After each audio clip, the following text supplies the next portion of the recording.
welcome into the stream, folks. It is just myself, Ben B, casting this evening. Mark is away doing a Call of Duty event, I believe, and Scott is moving house, so it's just myself, which means we're going to be having a fun time, just myself and you guys in the chat. Make sure that you're chatting away. I've got it up on my other monitor so I can see what you guys are saying, but we're going to be going in straight to our first game here tonight over on World's Edge.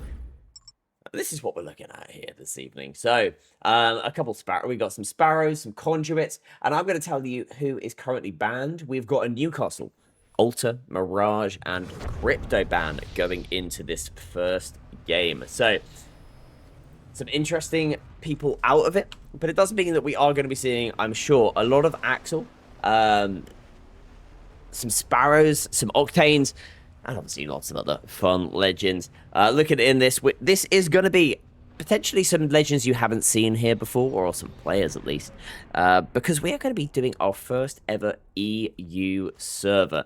As you can see here on the screen, there's these guys, on the whole, are mainly all EU players, which means that we are going to be moving over to NA a little bit later, in around about an hour and a half's time.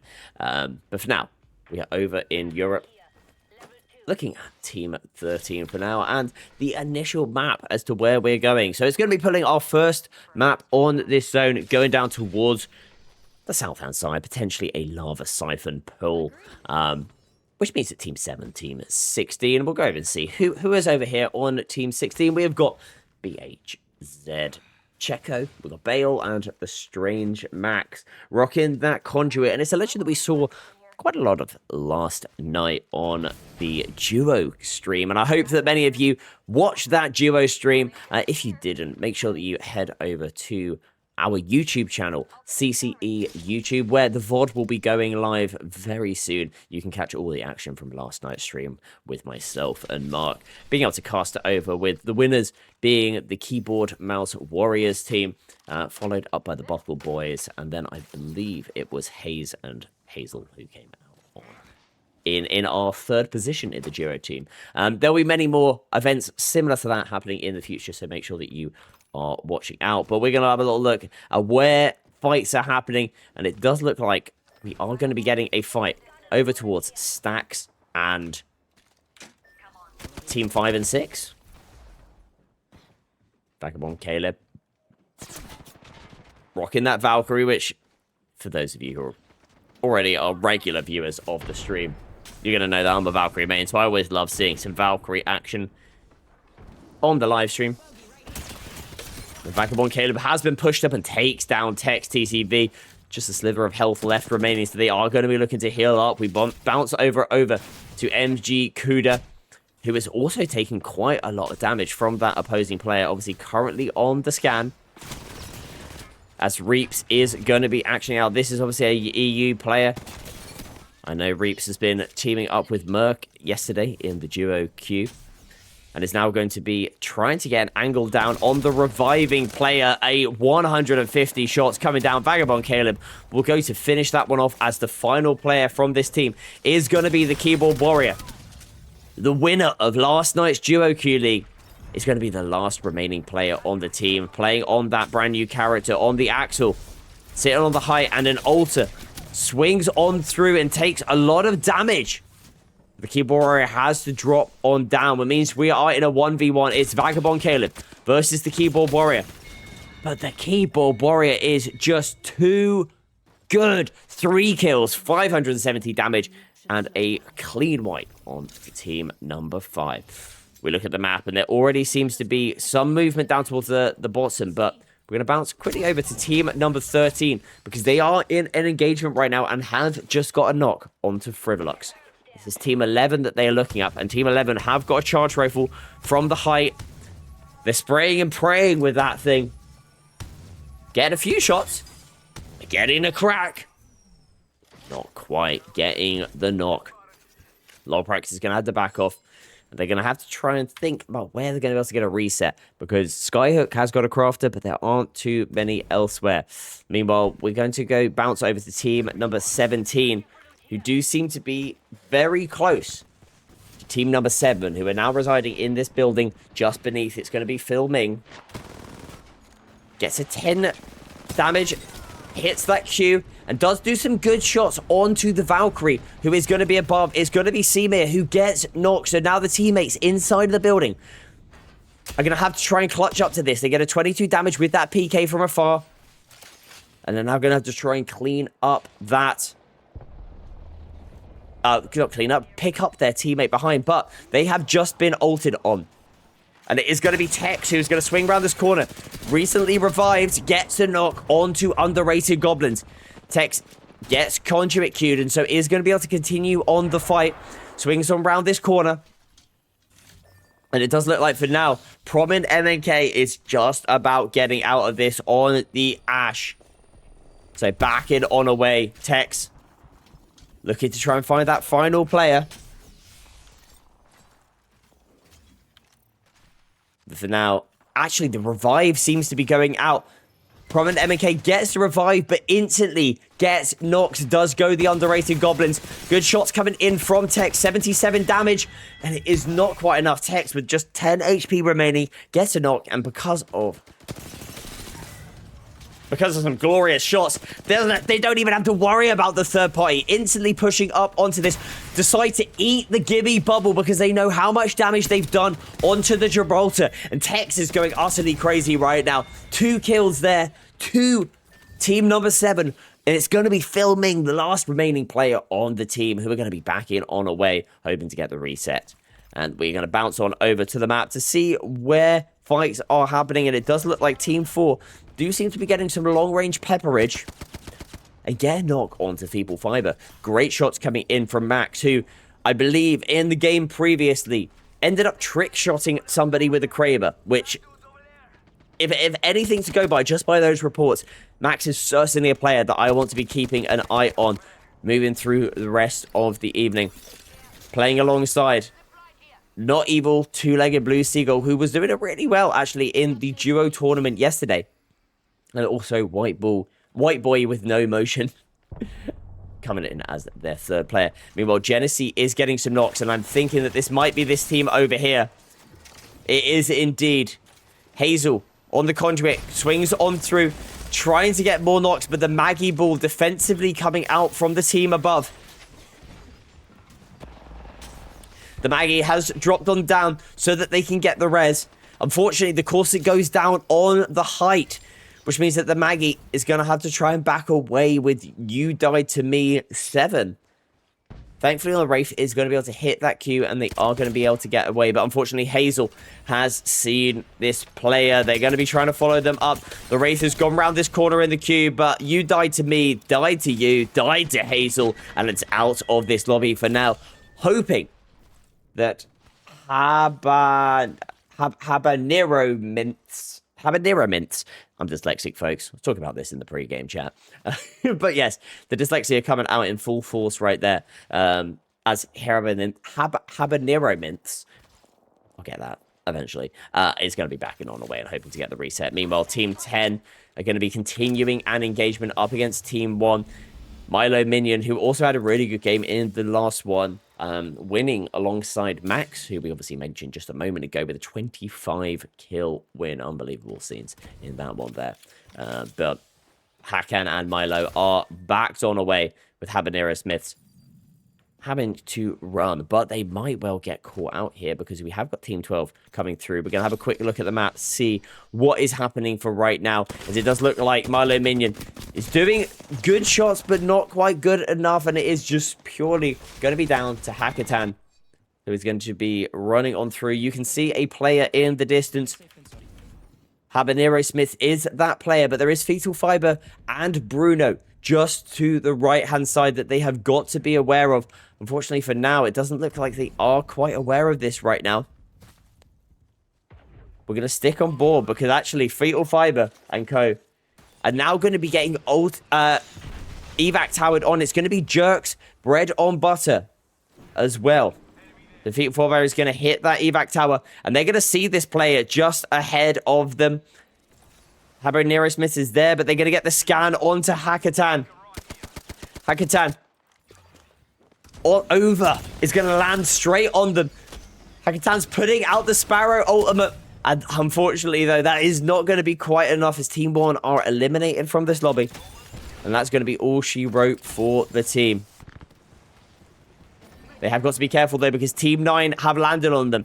And they are split right now. Our Team 10, who are now going to be between, or sandwiching even, this team on the inside. I misspoke, but Genesee goes down straight away. And that is not going to be good, though. One of your top fraggers in the lobby going out instantaneously, hoping to get back inside of the Lifeline Ultimate, and they do indeed. So it's going to be up to Hazel, who has moved up into the building. Instantly hits the Q onto the Lifeline. And they're going to swing around this corner. It's just up to Hazel. Last player remaining, 140 spray. They do have the Conduit ult tactical, so they're going to be able to quickly heal themselves back up. But at this moment, it's not looking like it's going to be quite enough. They're dipping, they're diving, but it is going to be White Boy with no motion from the other side of Team 4, who is going to be ending up picking those up. 7 scores remaining, 20 players left in this lobby. And your kill leader is Max with 4. Meanwhile, Team 12 have spotted some people from over the other side. Nesbo gets back into the building. Team 12 on the other side. Who is this team on the other? Try and bounce onto them. Team number 3, I believe it is. This is going to be Jamstein and Co. That's going to be Jamstein, Latham, and Zendika. At Zendika, even. Make sure you give him a follow. Currently, with quite a few kills between them as a squad, 6 kills between them. It is a good start currently for team number 3. And they'll be hoping to push this way up because, for those of you that are unaware, there has been a slight change in this week's solo queue league, based purely on the voting of the players themselves. We're going to be having a little bit more of a meaningful push towards placement points. The way this has been done is a mixture of things. One is that KP and assists are no longer going to be counting as 10 points. They're instead going to be counting as 5 points. This is both kills, assists, and team kills and assists. So it basically means that everybody on your team will get the same amount of kills and KP. But it's going to be meaning slightly less. They're going to be worth 5 points instead of 10, which means that placement points are going to be slightly more valuable in the overall running of this. Team 2, in this overarching position, are going to be looking at a Valkyrie team, which are going to be ulting over the top, and Team 4 are also going to be trying to look at them. This is going to be Team number 9, who are going to be flying on over, hoping to get themselves placed nicely in the zone, and that is exactly where they do end up. My map is very small, but you can hopefully see where this lobby is going. It's ending up pulling up straight back up towards where Team 2 are. So you can see from the mini-map that actually we're going to be departing where Leviathan is and moving back up towards the canyon area. So Team 2 are in a good position right now. They have got 4 KP between them. 3 KP even between them as a squad. So they'll be hoping to try and catch a little bit more. But currently sat in 7th place. The main thing for them at this point is going to be the fact that they're going to be getting more and more placement points. And they are in a good position, even though they are taking a lot of damage from this Maggie team across the way, which is going to be Max to not Evil and the White Boy.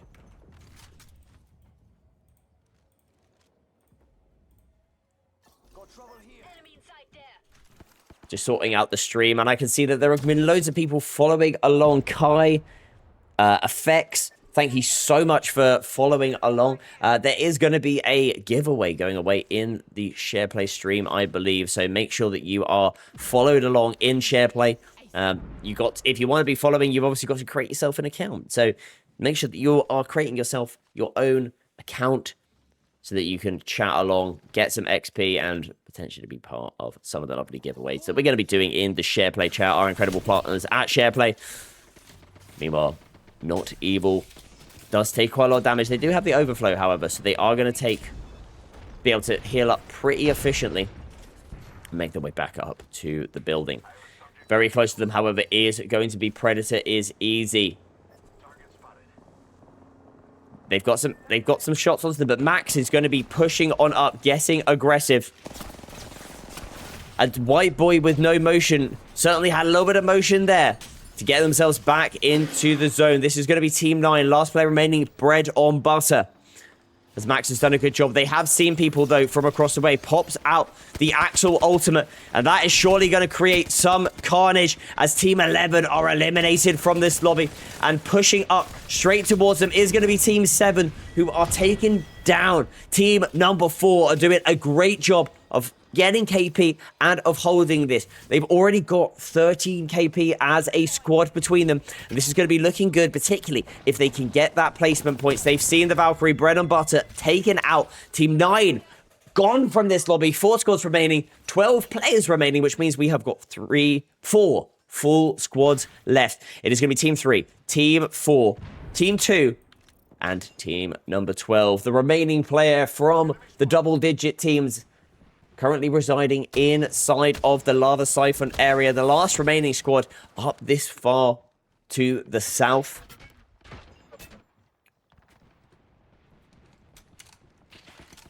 Meanwhile, I can see that Effects, one of our recent followers on Shareplay, has said the Duo Queue was a great addition as well. We're so glad that you enjoyed the Duo Queue, and we hope that we can throw a few more events like that moving forward. Maybe even a trio queue. If that is something that you'd be interested, let us know in the chat. We're certainly interested to see what other type of events you would like to see in the CCE circuit. I can see as well that Effects has said that it's really good that they have added in EU servers. It most certainly is. It's wonderful to have EU players being able to play on their own servers rather than having to play on NA servers, so that they can get themselves a bit more of a fair game. Meanwhile, Team 3 are doing a really good job in putting out those Maggie drills. However, the defensive bombardment that has come out from this team is going to be really important.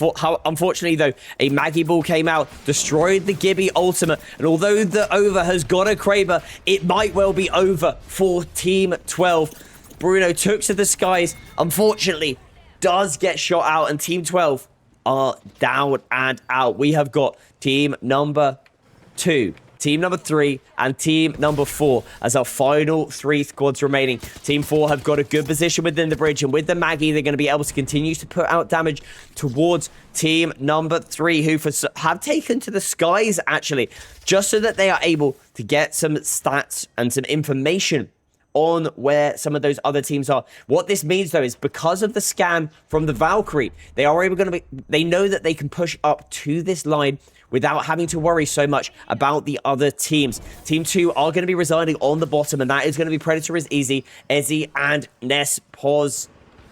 We're going to say Nespo. Nespov. Let's go with Nespov. We're going straight back over, though, to Team number 3, who have got this really good position within the zone. They're slightly split holding this, with Jamseen pushing up onto the fence line, trying to get some shots down at the Maggie, who is going to be residing on Team 4 in the bridge. Not evil. Having to wait 7 seconds for that next one.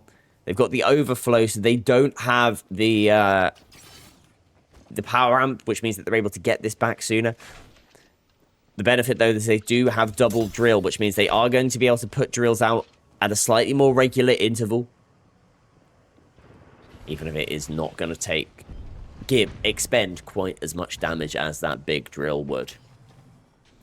So now on top of the building, on the bridge even, is going to be Team 4. They put out some drills, trying to stop any pushes out, and they have now put out the Axel ultimate, but it is going to be the Maggie drills, which means that they are going to have to swing on out further still. Not Evil takes quite a lot of damage, so Max is going to spray to provide cover for Not Evil to be able to heal up. The Maggie ball comes in and hits, but because of that R99 spray, they do indeed get the knock. Jamstein got the knock onto to Not Evil with the frag grenade, and Max is absolutely insane right now with this R99. The 150 spray, not quite good enough. It's just down to White Boy with no motion to try and close this one out for the squad. Team 4 swings around that corner, get the knock onto Jamstein. One player left remaining, and it is going to be the solo of them. But they've got the evac tower. Why have they not put the evac tower? Get up, Team 2. What are you doing residing down the bottom? You've got the evac tower, Nespov. Get your team up onto this height and start fighting this end zone. They've allowed a full reset. This is not the play right now from Team 2. And Team 4 have got the height. They've got the advantage. They've got the game-winning position for this. The evac tower eventually comes up, but it might well be too little, too late. They're going to look to try and destroy the evac tower, but up they come. The swing in place. Down goes Nespov. Down goes the Conduit. The last player left remaining on the squad. Taken down. Team 2 are your champions of game number 1. And I have to say...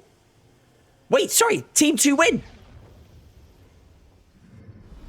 I'm sorry, everybody. I thought that the team above, I thought the Max and White Boy ended up closing that one out. But somehow, the shots were just that good from, I believe, Izzy on the caustic to close that one out. Nespov went down so quickly. So did Predator as Izzy. But Izzy did such a good job to come away and close that game out.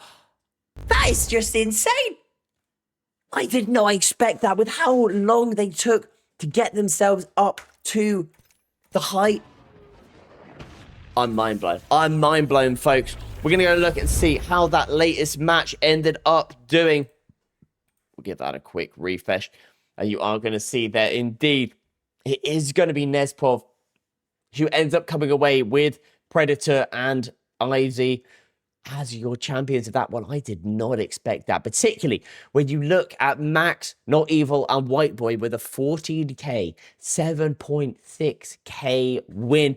They had the positioning to take that one away, but it might well have been the caustic that ends up winning that for them. Maybe a little bit of an ultimates and barrels that went down to tick away at the damage.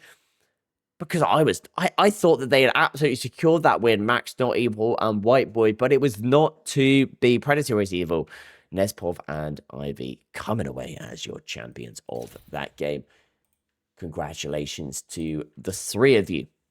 Not to be overlooked is going to be Jamstein, Lamtam, and Zen, who are going to come away with a very respectable 9 KP and a third position.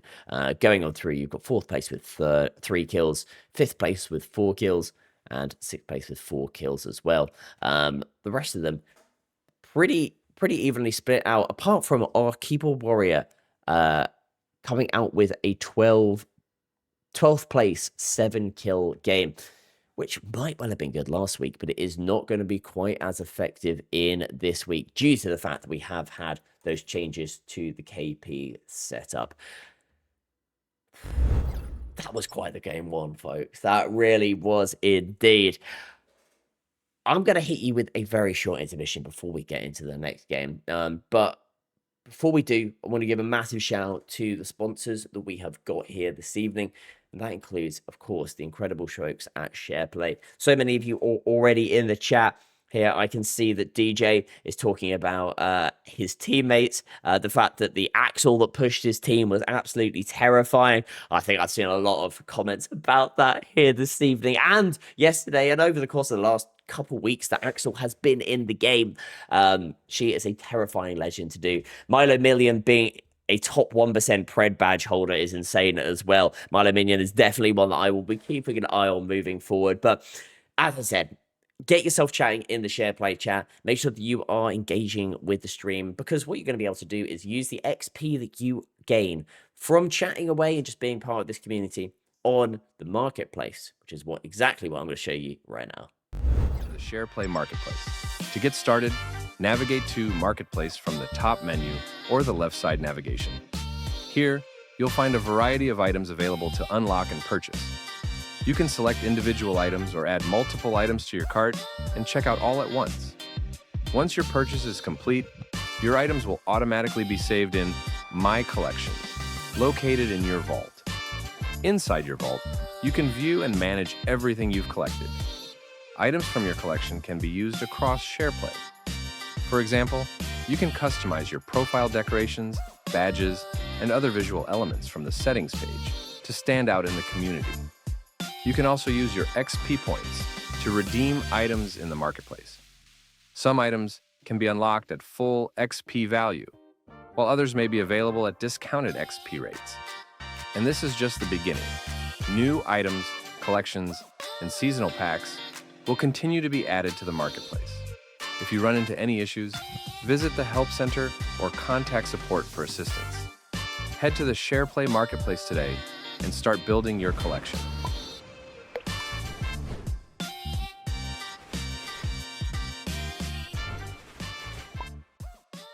Shareplay. Welcome to the Shareplay marketplace. To get started, navigate to Marketplace from the top menu or the left side navigation. Here, you'll find a variety of items available to unlock and purchase. You can select individual items or add multiple items to your cart and check out all at once. Once your purchase is complete, your items will automatically be saved in My Collections, located in your vault. Inside your vault, you can view and manage everything you've collected. Items from your collection can be used across Shareplay. For example, you can customize your profile decorations, badges, and other visual elements from the settings page to stand out in the community. You can also use your XP points to redeem items in the marketplace. Some items can be unlocked at full XP value, while others may be available at discounted XP rates. And this is just the beginning. New items, collections, and seasonal packs will continue to be added to the marketplace. If you run into any issues, visit the Help Center or contact support for assistance. Head to the Shareplay marketplace today and start building your collection.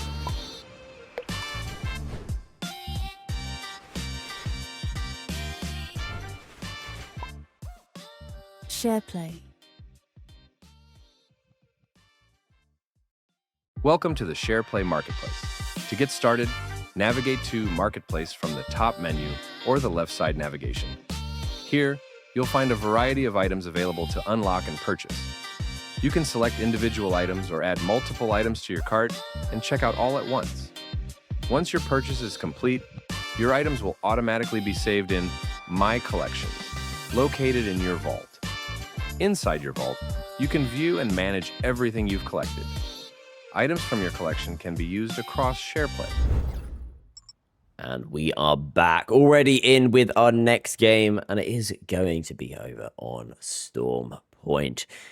Our legends getting banned for this game are going to be Caustic, who ended up being the difference maker in that last game. Team number 2 residing on the low ground with both of their players getting taken down from the evac tower, but it was the Caustic damage that ended up coming out, taking them away, and I'm not surprised that is going to be the first legend band going into this one. We've also got a Seer, a Rampart, and an Axel band going into this one, so great to see some variety in the bands coming on out. Look at the legends in play. I'm also going to have a little look at the legends currently in chat across both Shareplay and on Twitch as well. I can see Solar has said, "Woo, Solo Queue weekend. Lovely to have you in chat, Solar." And it's great. I'm great. You're so excited about the Solo Queue weekend. And I certainly am. And it's a solo stream this time as well. No duo alongside me in Mark or Scott. So this is certainly a solo queue weekend indeed. Over on Shareplay, I can see lots of people chatting on away. CCE saying that Max is popping off with 17 kills, which is utterly insane in the last couple of games. Max is going utterly crazy right now. But yeah, keep on chatting away. I can see that Milo has also chatted along, asking about streams and such. We are streaming obviously on the incredible Shareplay as well as on our Twitch, and the VODs will be going up on the YouTube channel as well for you to enjoy if you have missed any of the games. But for now, we're looking at this lobby and in terms of what legend we have currently got. And I'm going to go over to team number 18 with the hopes that they have got a beacon, and they do indeed. And Minari is going to be heading on up to that console to hopefully hit that very soon, as we're going to be getting a slightly northeastern pull, potentially going up all the way towards a lightning rod area. It could go down to Stormcatcher, or of course we could end up going with a wall area a wall pull as well. But it does look like Minaray is going to go on over. We're going to open up this map, see where this is going to pull in live time. And we're going to be going up to the wall area, which means that Team 6 are going to be in a great position for now. But Team 14 and Team 2 do seem to be the first teams in an engagement. Hemlock in play from the underrated Goblin. Nice Maggie draw, getting a few little ticks onto that nearby player. However, Toasted DC from the opposition team has got a Sentinel and has got a knock. Flash, like a flash, has been taken on down. Courtesy of that, I'm sure, charged up Sentinel. Mackie Ball coming out, trying to get the finish onto this team. They do get a 17 damage, but they aren't able to get the knock. What does come out place, though, is going to be the wingman from Max, who takes down the underrated Goblin. Shadow Walker is going to try and get the revive. They're looking on over. They've managed to get the sights on this. They hit one. Not quite hitting the second. Lantern, as well as Toaster DC, both rocking the Sentinel, which is pretty crazy to see. And something I'm certainly a fan of, as that is one of my favorite guns at this moment in time. They had seen the final player, where that final player is. It's all going to be up to the Shadow Walker, who's doing what they can with the grapple. We're going to bounce on away straight to another fight that's happening up here, and it's going to be Team 16 versus Team number 17. Banksy putting out a good smoke to stop that push from the Newcastle. Obviously, we can slightly see better through this smoke than these guys can, courtesy of the lovely Observer capabilities. And Team 11 is going to bounce on up to this height as Feeble Fiber. Playing on the Gibraltar, I believe it was last time out. Now going to be on the Valkyrie, as Team 16 are now taken down. Unfortunately, however, the fuse gets taken out from a Rolling Thunder. Thankfully, though, they have got a Newcastle who's going to be able to drag their buddy back into the game. And courtesy of the support perk, they're going to be nicely healed on up. Team 15 now currently sat on the height, and a player has dropped on down low. It's going to be a Horizon team. You Died to Me, not quite aware, but they do get a good shot, and it's going to be onto Lato. You Died to Me. First kill here. A nice shot with the R99 onto that player, who is now dropped on low. They're trying to find them out. The thing is, they've got to be careful because the team has landed straight on top of them. And that is going to be team number 11. It's going to be Fetal Fiber. Jarvo and Over, who's come down from that low ground after getting that reset. And now going to be playing on this little bit of height. They're thinking about it in terms of moving over via the zipline. They've spotted that player down below. They're going to be putting some nades out, some knuckle clusters, and some other fun stuff. But it's certainly not going to be fun if you are going to be that solo player. Field Fiber's going to be moving their way on up, using that Valkyrie passive. You're going to be careful of the Sentinel, though.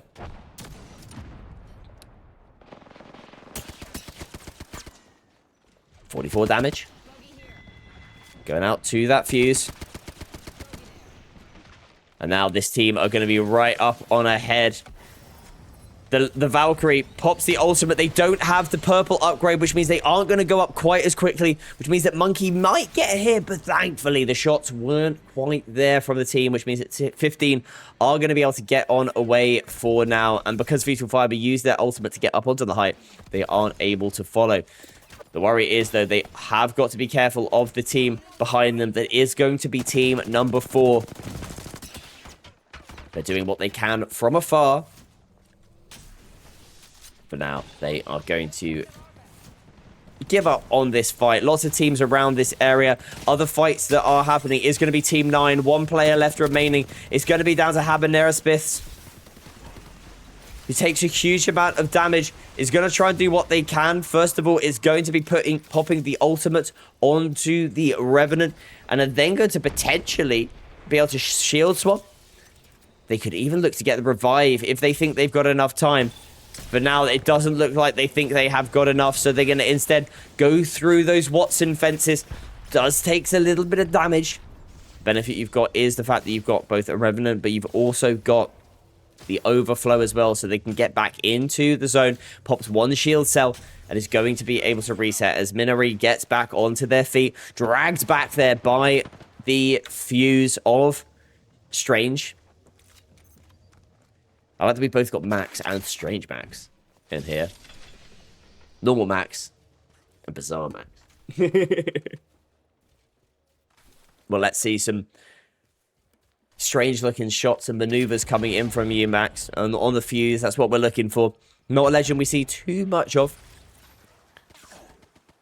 And Habanero Smith is going to try and do what they can to get away. And thankfully for them, not quite getting shot off the evac tower. So for now, they are going to survive. They are going to dip on away. Meanwhile, Team 14 and Team 10 are in an engagement. It's Nespov, MG Kuda, and Hazel. Hazel already taken on out. Nespov takes quite a lot of damage. They're going to have to pop some shields. They're going to have to pop some syringes. And unfortunately, they have only got some small heals left remaining, as Hazel has now been revived, courtesy of MG Kuda and the courtesy of MG Kuda. I believe actually they got respawned, so that's good to see from them. Meanwhile, Hazel takes a huge amount of damage. What can they do? It's not quite enough. And now a team is pushing up on the interior as well. You can see it's going to be an Octane down beneath, courtesy of those Sparrow tactical tracks. It's just down to Nespov, who does get taken down. Team 3 picking up a nice 3 kills. All to Milo Minion, who is already up to 5 kills and to 1,000 damage this early in the game with 10 squads remaining. That is a wonderful start for him and the team.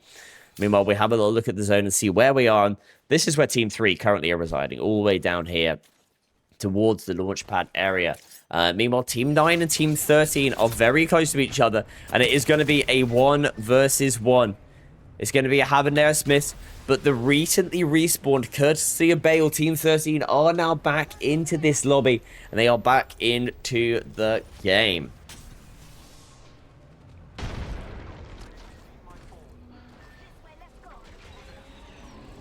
Big shout out to Blaze Viper, who's just given a big follow to us over on Shareplay. Thank you very much for the follow. Also, big shout out from Mermergs saying, "Go Tex TV, you will win this." And I'm loving that support from the fellow players, from the community. That's what we love to see. People rooting for each other and supporting each other's upping. Meanwhile, Bale just got their team back up into this lobby. Unfortunately, gets taken down. After getting the nice knock onto Jamstein, it is going to be Oven with Recoil who gets that knock. And Oven with Recoil is also going to be able to stick that revive as well. So back to a full contingent is going to be Team 4 and Team 13. It does seem to be, for now, pretty unlucky for them. They're going to try their best to stick it, but it is not going to be enough. Just down to Ambux now, who is going to be running for the hills. Meanwhile, Team 9 in an engagement. And for now, surviving, it's going to be Tex, who we've just had the backing of from in the chat, who does look like, unfortunately, they may well be going down from this lobby. Thankfully, it is only round 2 closing, and they have got a conduit, so they're going to be able to get that support passive, and Tex is going to be able to heal themselves back up slowly but surely to get themselves back into the lobby. Team 18, meanwhile, are fighting and are winning. A Strange Max, Minari, and Semir take down Team 13. It does look like we are going to be getting some fighting, though, up towards this area. Team 7 with Fade Away, Unge and Vagabond Kaeland. We're going to look to try and take this height away from the teams. They've seen people beneath, but the Bangalore smokes that we can see through are doing such a good job of stopping cover. And they're now going to be looking at this player who's taken the off angle courtesy of that Wraith portal. And now we're looking to try and hold that one out. They've got a really good spot within the zone right now as Team 7. And it could well continue to pull on up here. Looking down from the height. They've got the noob tubes in play courtesy of that Hemlock. Not quite getting the hits that they would absolutely like at this moment in time. But Fadeaway is doing a good job at spraying, praying from a height, and not allowing anybody to push on up. As Unge does get the kill onto Daddy Wolfman. As we look at the map here, we are going to be seeing Team 4 moving up the Lightning Rod side. Team 3 are going to be going up potentially towards Team 18. As we are currently on board with Team 7, they are now going to be getting pushed on up. So they have got to be careful because it's going to be Team 11 that are here. It's going to be Fetal Fiber, Over, and Javo. Once again, we can hear the Wraith. It is very, very weird, this. Hearing the Wraith queue just continues to go. I'm hoping that once they hit this queue, it's going to disappear. Surely, right? There we go. We're back in it. The Wraith, that's all they needed. Hit another queue, and that's exactly what they've done.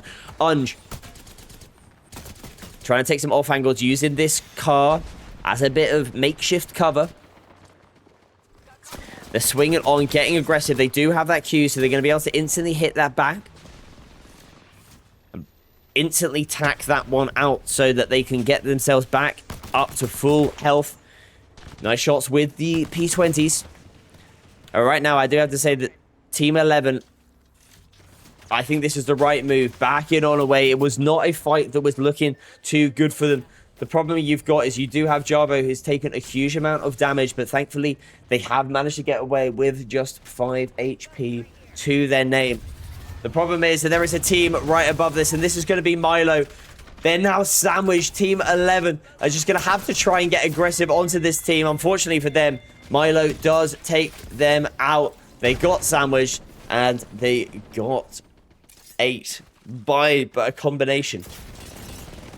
Team 3 and Team 4.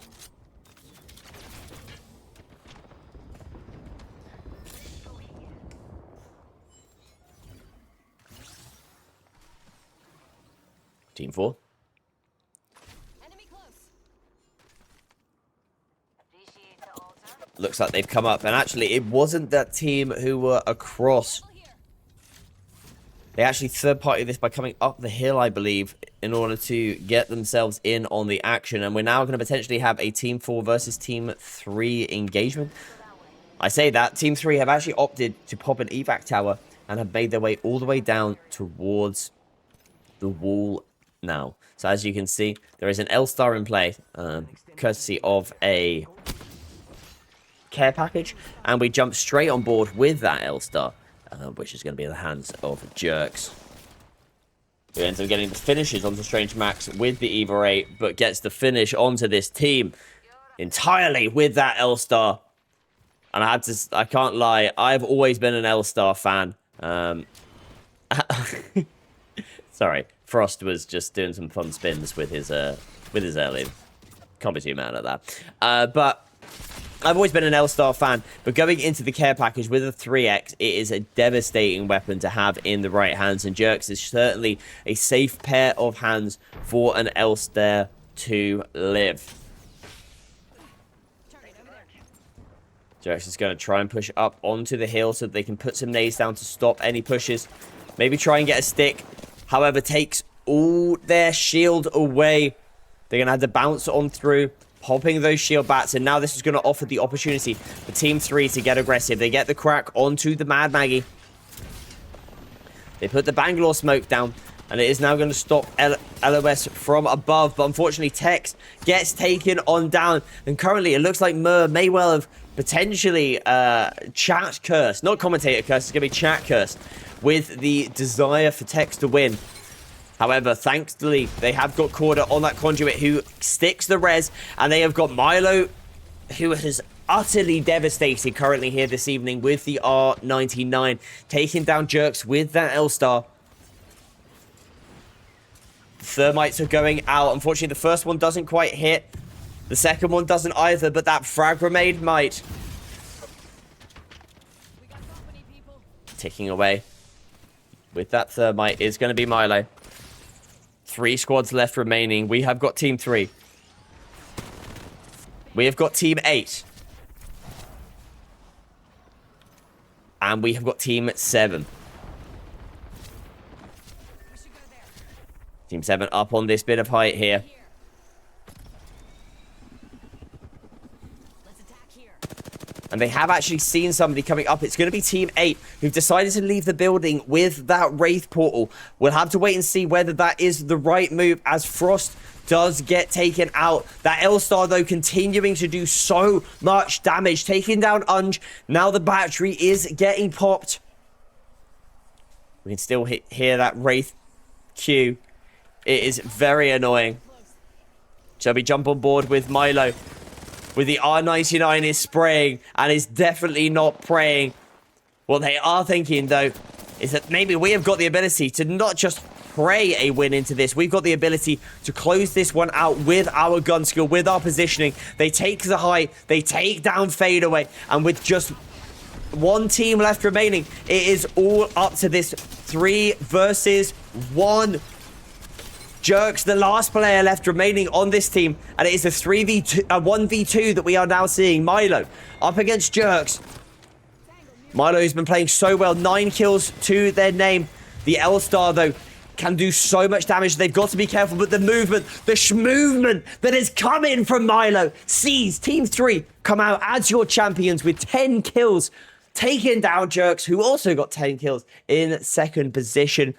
And that is 2 teams with 16 points coming out in your first place. 16, 16, 7, 7. It is a top-heavy lobby right there. Over 30 kills going towards those top 2 teams.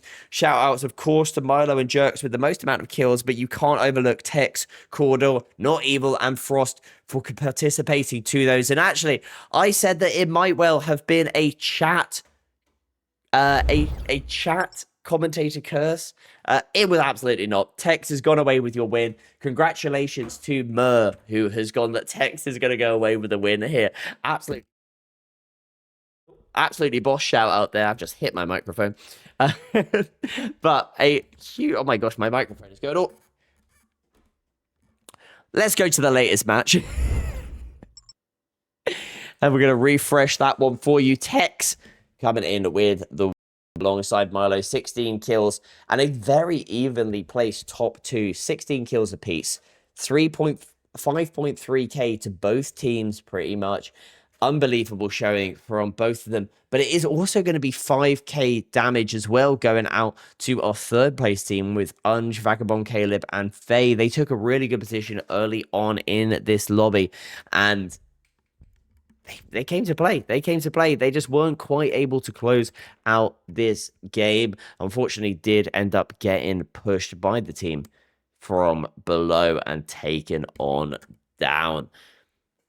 In that one, Jerks coming out as your kill leader alongside Milo. And it's going to be Milo who comes away as your damage leader with 3.39k in that game. Unbelievable showing from them. In the overall standings, this is currently how we are looking. Not Evil taking that top spot as it currently stands. 20 kills, 17 assists. And that is due to the placement because you can see beneath, Milo may well be doing well with the kills, with the assists, 28 and 14, but not quite there in terms of the placement that Not Evil has managed to rack in so far. So great to see the placements coming into play. We look like we're going to be going straight into our next lobby, which is great to see. And it looks like we might well have an E-District gameplay as well, which I am not too mad at, particularly because of the amount of legends that we've had. And currently looking at the bans, we might well be getting a Caustic ban and an Axel ban in this one, based currently on what we are seeing. But yeah, as we said, in the overall standings, Not Evil as your current leader champion. And one thing to note for those of you that aren't already, make sure that you've gone to CCE.gg and you have signed up to the premium, because Not Evil goes away currently with $50 here this weekend if they can cling on to that top spot. But if they've got premium, they go away with $120, which is very tasty, that is for sure. You want to sign up to premium, get yourself in, you get priority into the queues, you get more money. You love to see it. As we are about to go into our next game, oh, that's the wrong one. There we go. is me. We have got our bans for this lobby is going to be Watson, Axel, Valkyrie, and Mad Maggie, which means Caustic may well come back into play into this one, which is certainly something that could shake up things. We're sure to see. I'm gonna hit you with a very quick intermission, sponsored by the incredible folks over at Mojang. If you are not aware already, this controller that I've currently got plugged in is an absolute beast. It's the Mojang Blix 2. It comes with some incredible stuff, which I still even haven't had a chance to investigate fully. But from a main thing, you've got mechanical buttons, you've got buttons on the back, you've got buttons on the top, you've got Hall Drift, I believe it is, sticks. This thing is an absolute beast. I have never been an Xbox controller type player. I've always been PlayStation my entire life. Last 2 weeks, this thing has been insane. And I don't think I've played Apex any better. So massive shout out to Mojang. If you would like to get yourself one of these beautiful controllers, make sure that you head right below me. You can see the code swinging on right down, 15% off if you use CCE, you see X26. Make sure that you get yourself one of these beautiful controllers. Whether you're a controller player or you're just an MK player who wants to cop some of that lovely aim assist, make sure that you're heading on over to the website, because these things are already insanely reasonably priced, and to get 15% off on top of that, like, you're basically stealing from them, I'd say, at this point. Anyway, Mojang, thank you very much for the sponsorship. Thank you very much for the controller. And here is the intermission. We're back in a sec with our next game. Attention creators. On SharePlay, everyone can earn from day one, no matter your community size or your following. You can start monetizing immediately with channel subscriptions available from your very first stream. Engage your audience and watch your community grow as you earn through channel subscriptions and play coins right from the start. Stand out with custom Super Bowl.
And we are back into this next game.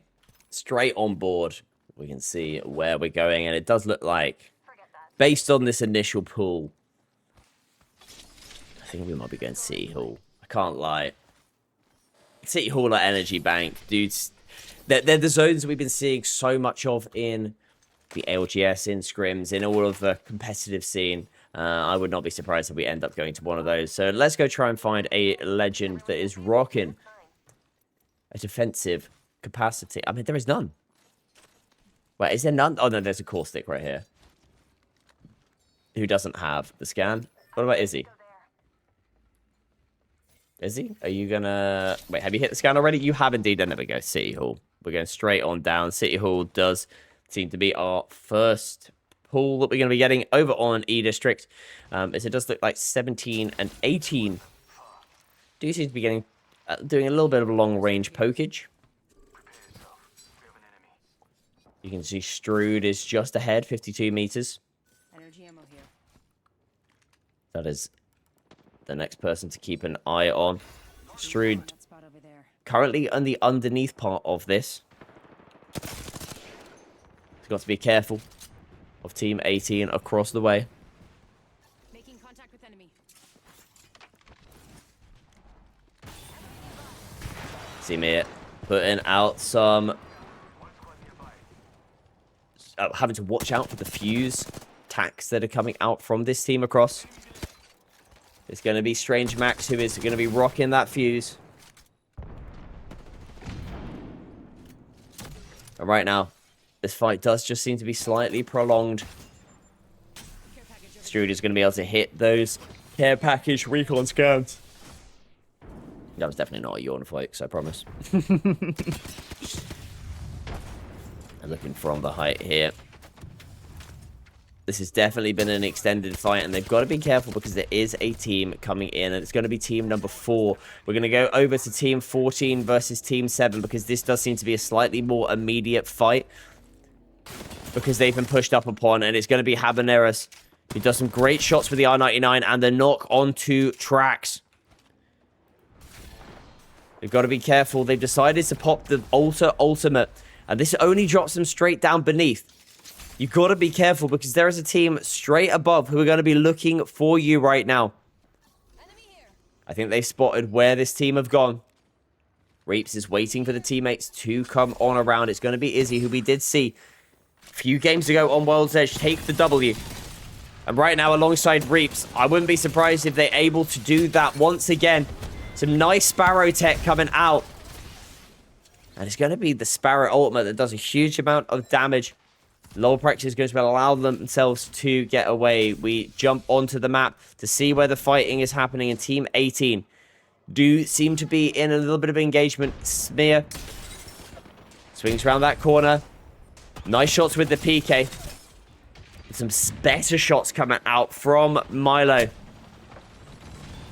It's just down to Promin, who gets taken on down. Strood, Minari, and Strange Max have come into third party this fight, which means that Team 4 and Team 17 and Milo's team are also all going to be here. Flash getting taken on down.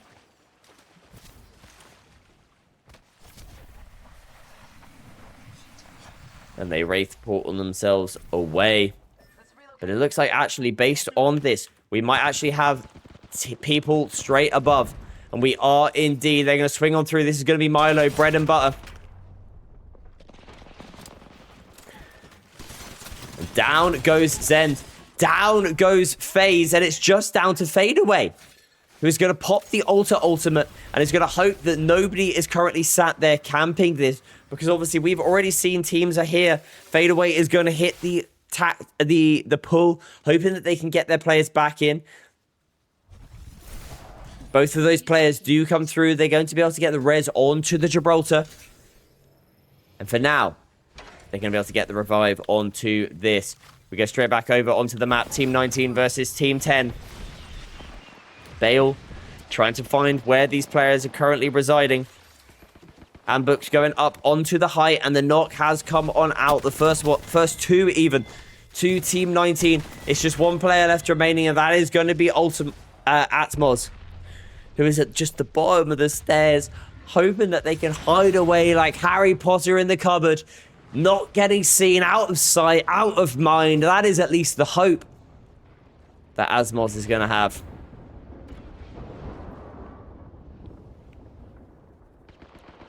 Creeping on through.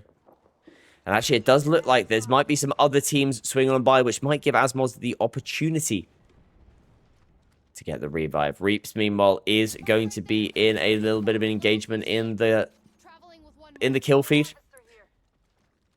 And I think that is going to be Team 7 and co. Cawdor, 9 ice. With Fetal Fiber already down, followed up by Cawdor. We're now going to have 9x ice. As the final player left remaining, Izzy, Reaps, and Habanera Smith are going to be in here. But there is a third party that has come on to play. They get the knocks onto trackers. And it's going to be Team 14 that are that team. Lobrex popping a Phoenix kit. Meanwhile, Banksy, known for their artwork, not known for their gun skill. We'll be hoping to change that. Meanwhile, Team 15 in a fight. We've already got Mr. G, D, Wet down. And we've got a Gibraltar swinging on up the stairs. Followed up very closely by a fuse as well. This might be Strange Max. It isn't. It's going to be over. He's going to be rocking that fuse. Gibraltar Bubble comes on through. Good shots onto the altar. And they're going to swing on round to them. But the RE45 from Jinxie is so good. Unfortunately, not quite good enough to close that one out entirely. One player left remaining on this team. The cleanup on aisle 15. Team 12 coming away with 3 KP. Meanwhile, they are looking to get pushed by Team 3, who are keeping an eye over this. And this is going to be Angela Don.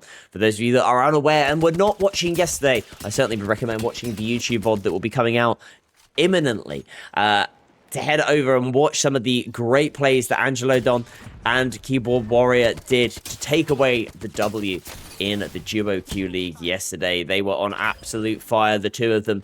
Meanwhile, it's going to be playing alongside Max, who is one of our leaders in this lobby right now. However, Daddy Wolfman, their third, has been taken on down. Some good shots coming in from Over on the fuse. But Over getting taken out by Angelo. Does mean that for now, they're actually going to be able to get the reset onto this. They're going to look to destroy that door using the noob tube on the Hemlock. As they look on across and get some good shots onto a Caustic. Team 12 of the team inside of the building. They got to be careful though, because it's going to be Reaps and Co. And this is a three-way sandwich, which is not one that I would certainly want to be enjoying on my lunch break, because these have got some bullets in, and that is not a nice sandwich to have. And out they do swing. So actually the team inside the building end up pushing onto Habanera Smith. Reaps is not able to hit that conduit queue in time, which means that Izzy is now also taking damage. And is going to have to try and get angles here. Reaps, thankfully, they get the knock onto the first player, which is going to be Habanera. But there is going to be that team behind that they've got to be aware of. Team 12 and Over, who got knocked a little bit earlier on. To Max that gets taken on out, and we've just got Javo left, who is pretty much Octane with the Gibraltar changes that have come into play. And they are going to get the finish onto Iscarius as well. Meanwhile, Team 2 and Team 10, the respawn is currently in play, and Jamstein and Vagabond Caleb are doing what they can as a duo to try and take some early KP and some easy kills. Vagabond Caleb puts out a Q, ends up opting to take the zip line instead. Jamseen is going to fall down to the ring, but thankfully Vagabond Caleb has got enough health to see this one out. But we are at round 3, which means that you are going to be taking quite a lot of damage. You're going to need to get yourselves out of zone, because there is a way to go left on this. Meanwhile, Team 1 and Team 14 are in an engagement. Trackers has gone down to bread and butter, which means there's one player left remaining. Banksy, show us what you can do. Back in the lobby. Sorry, Banksy. As Habanera Smith is now that last player left remaining on this team. They managed to get reset, but unfortunately it was not long-lived. This Team 6 came in to clean them up. Cable Warrior, Latum, and the Bandana Kid coming away, and already the Keyboard Warrior is on an insane run. 11 kills with 10 squads still remaining. There's an opportunity for a 20 bomb here if the Keyboard Warrior from Team 6 is able to see them out. Meanwhile, Max gets the knock onto Iscarius, and Team 12 are eliminated from this lobby. Path chosen. Got an idea of what it needs.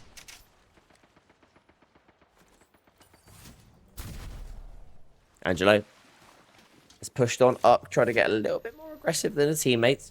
Currently residing underneath the bridge. And as you can see, a conduit has swung on from the right. An altar is dropped from the height, and it's going to be not evil. And has they actually managed to get the teammate? That is the question. Angelo actually managed to come on through, and Daddy Wolf is going to be able to stick the res potentially. This is a... Oh no, Daddy Wolf went through the portal. A massive misplay coming in from the conduit. Thankfully, though, you've got Max, who has got an R99 spray like no other. 333 bullets in the bag is going to allow them to just keep on expending that output. Team 2 taken down, courtesy of Strude's Kraber, but unfortunately Max does fall. Daddy Wolfman is alive for now. As Angelo is now going to be on the height, has got pushed up upon by Milo Manu. And Daddy Wolf is also down. Team 11, who came in for the third part, who came in, tried to take that fight pretty easily, have got a third party on their hands. It's going to be Milo, who is sat above them and has got some shots onto our current leader of Not Evil, two-legged Blue Seagull. Playing on that conduit. The thing is, you've got the altar, which means you can get up onto the height as needed. But right now, they're doing a good job of stopping the push. Two Kitchen has put down their altar portal, and they're going to be able to get their way through and up towards the City Hall area, where it looks like we are going to be pulling on up to. Team 11 surviving for now, but they have got Team 1 following through, and we've got Milo Minion. Mylon even, with an unlimited ammo Kraber. Milo, show us what you've got. Not quite hitting that first one. Out comes the Wraith portal. Where are they going to try and put themselves? Using the double jump that Wraith now has with that perk upgrade. Kraber shots, and oh my god, Two Kitchen was hoping for too much there. Making contact with enemy. Not quite able to get the shots onto the conduit following this one up. Milo has got to do big things for the team. Tries to trick shot it with the no-scope. Unfortunately, was not able to hit this, so he's going to have to hit that Q. Is backing on away and is bouncing on through over towards where we saw this team a little bit earlier of the duo. Is now going to be going on up. Is going to be able to cock that Kraber. Looking on from afar. Gets a nice 150, but it is not going to be able to get the knock, so instead has to go inside of this building. We're going to stay on board with Milo with this Kraber. Of course we are. There's a Kraber cannon in play, and it's exactly where you want to be in the SQL, on CCE, on Shareplay, and on Twitch. Make sure that you are following along, chatting away, and telling us who you are rooting for in this. The Kraber cam trying to get some angles out onto this, but not able to do so for now. Have to say, Keyboard Warrior is going insane. We'll go back over towards this. Keyboard Warrior has got 14 kills and has also got a Kraber. You know what? We're gonna have to stick on board with. We're gonna stay on board with Team 6. We're gonna stay on board with Keyboard Warrior and Milo, both with Krabers, both unlimited ammo. They're gonna be able to pop shots out as they see fit. We can see where these players are, courtesy of the admin cam, the seeing through walls.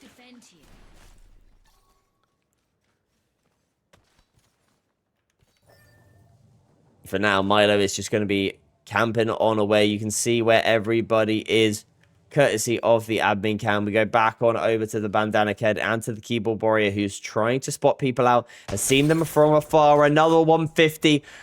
I mentioned that there might be a 20 bomb in the cards. A 4K also looks like it might well be on the cards. They've spotted somebody. Who is it going to be? But it's going to be a solo of Fade Away inside of that building. More damage coming on out courtesy of that Kraber.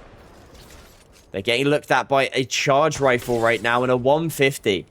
This is just utterly devastating from the keyboard warrior. That's going to be Fade Away, getting some shots down from the low ground. Playing it out as a solo for now.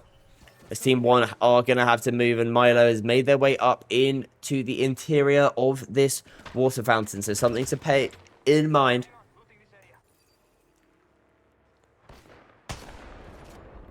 Is this a double Kraber action we might well have?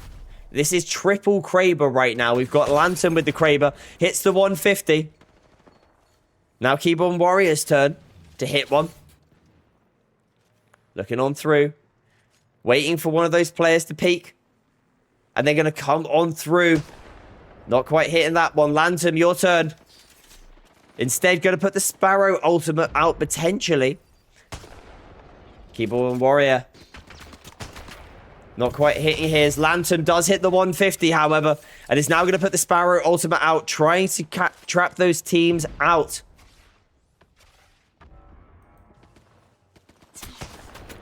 Keyboard not quite hitting those shots. No, one more left in the chamber right now.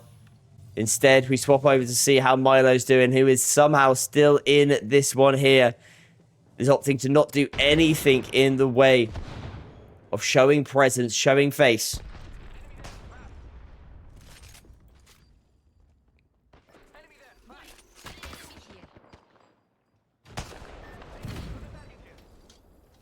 Phantom, over to you. As the Keyboard Warrior heals themselves back up.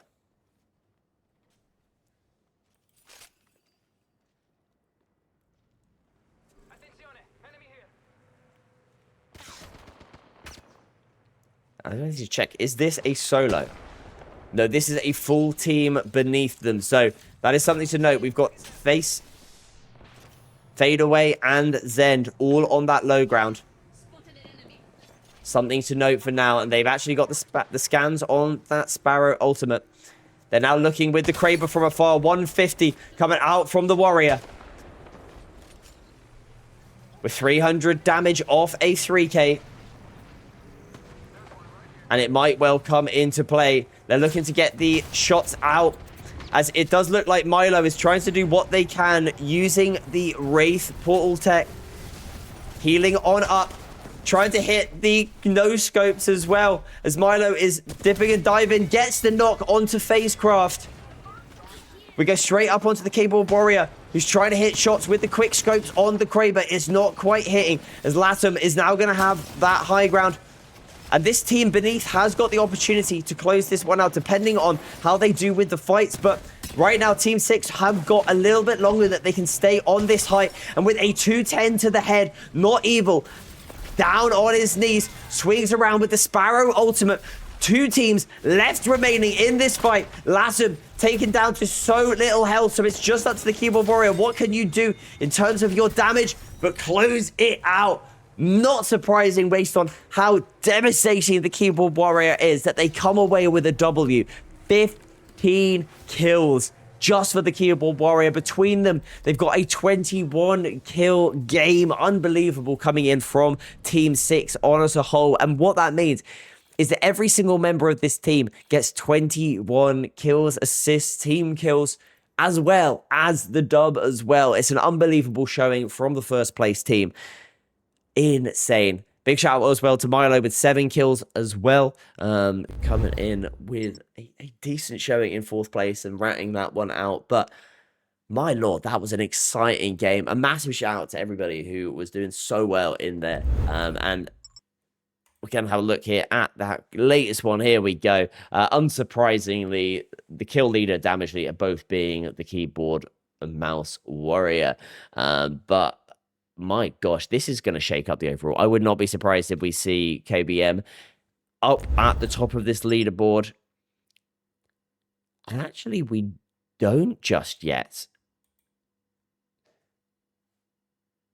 Keyboard Warriors actually only currently in 10th position. Again, this might not yet be fully updated. It might well update in a short second. But at this moment, Keyboard Warrior needed that game because if this is the current standings, they're already down in 10th position. They needed that win. They needed all of those points and those kills. Meanwhile, we are going to be having Milo, who managed to wrap themselves up to a top 4 position, now going to be residing in a joint first place with Not Evil and themselves with 550 points.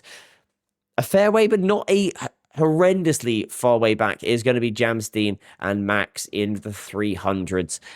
Following out the top 5 with Predator is easy. Only 5 points behind them is going to be Zend. A top showing from all of these teams right now, as it does look like we're getting closer and closer to the NA lobbies kicking on off. My lord, this has been an exciting start. One thing that I'm going to quickly show is just our overall stats in terms of how not the overall stats, the the character stats. That's the one I'm looking for. I would like to say it's already getting late, but we're still pretty early in the evening for the UK, all things considered, comparatively to what we're normally doing streaming wise. But we have a little look at the overall stats, and this here is the all-time pick rate with Alter, Octane, and Bangalore coming out as your top 3 legends. That being said, in this session, Wraith is coming out as your top picked legend. Yesterday in the Duo League, we saw Axel as by far and away the most picked legend. This time it is going to be Wraith with Axel all the way down to 15th. And this might be due to the bannings that have been taking place. Maybe Axel has been the most banned legend, or at least up there in the bans, which is maybe why Wraith is having to get picked. But the fact that we've got a Wraith up there is slightly surprising for me, but not surprising considering how many we have been seeing in the action. One thing I'm also not surprised at is the fact that Conduit maintains a top 3 position, was top 3, I think second yesterday in the Duo League alongside Axel. And with the buffs that they have had, they are such a strong legend in this right now. And it's something which I personally am a fan of because I like Conduit, at least in playing Conduit. The ability that you've got to reset your team from afar, continue it, and I think the main thing for me is being able to stop the engagements happening.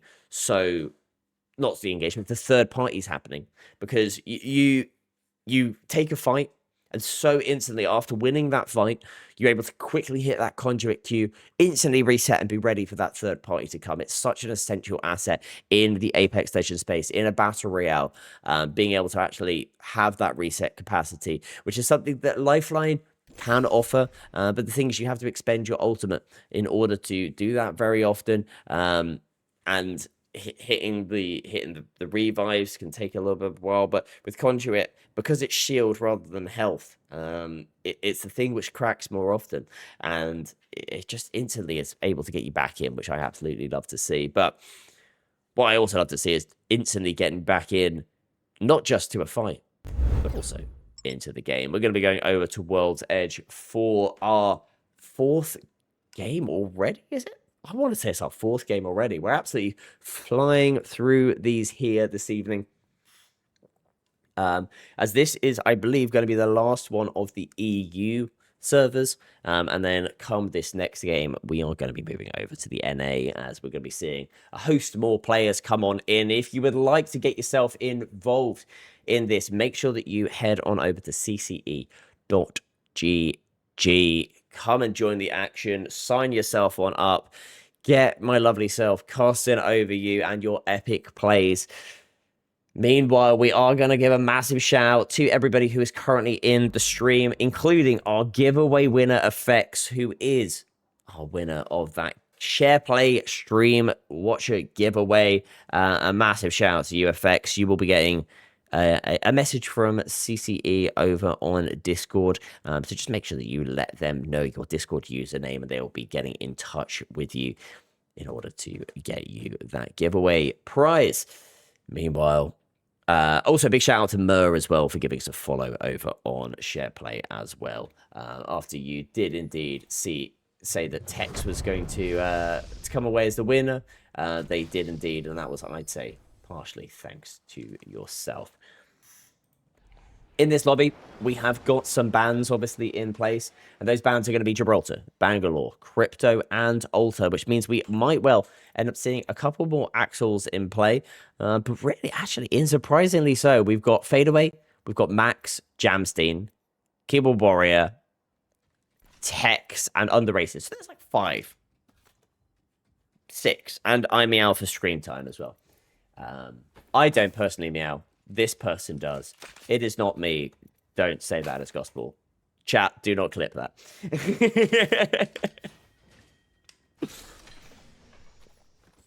Although, to be fair, we're going to give you some screen time. Meow. And that's your screen time done. We're going to look at the map here.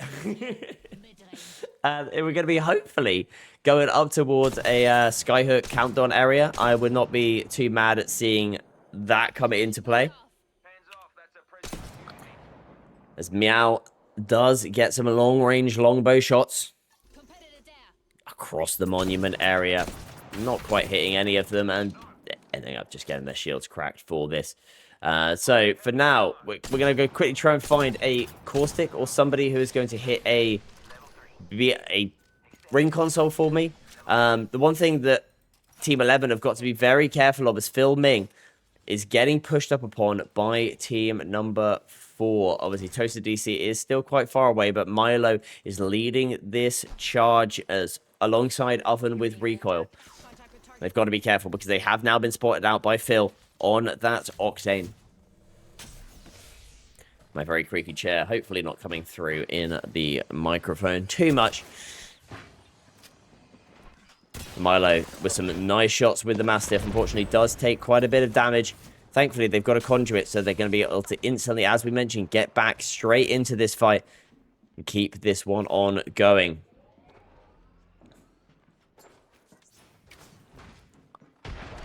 Good nades going out here from Milo, trying to get some damage onto this team.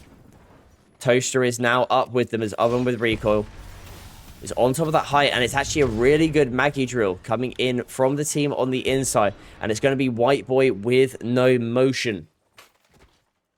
As our first team is taken out, and that's going to be team 14. I'm out for Scream Time, who we saw just a moment ago doing some long-range longbow shots. Fought against the wrong team, and it was going to be the KBM Warrior who ends up taking down all 3 of that team, as Team 9 are also going to be back in the lobby with them. Getting ready for the NA servers to kick off. Good shots, though, coming in from Milo. They're trying to swing on round. Unfortunately, they've used up all of their nades, so they're not going to be able to pop anything through for now.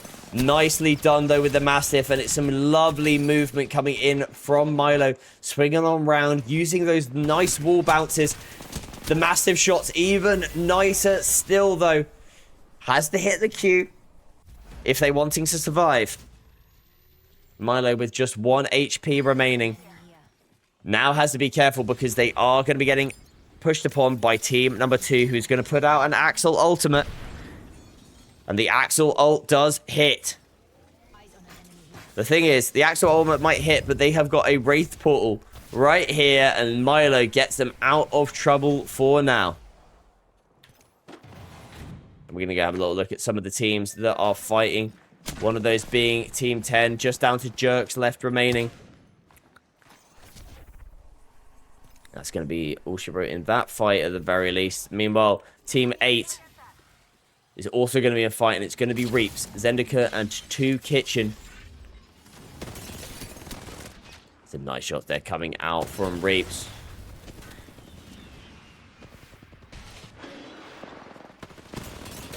My lord, that is some glorious shots there. Percival Daniel taken on down. Lolprex also down. And 1 player left remaining. Over. Sent back. Game over. Or at least this game is over. We'll see you back in the next lobby. for your next one, Fuse. They are, however, now being third party. No surprise of that. Reaps doing what they can, keeping these beautiful angles on top of the blue bins. And they've got 2 kills onto both Milo and Oven with recoil. 1 player left remaining of the team is going to be Toasted DC, who is backing on away. And is going to be hopefully getting themselves on out. Meanwhile, we are going to be having Team 6. For some reason, I've bounced instead all the way up to Team 13. I don't know why or how I've done that. Team 6.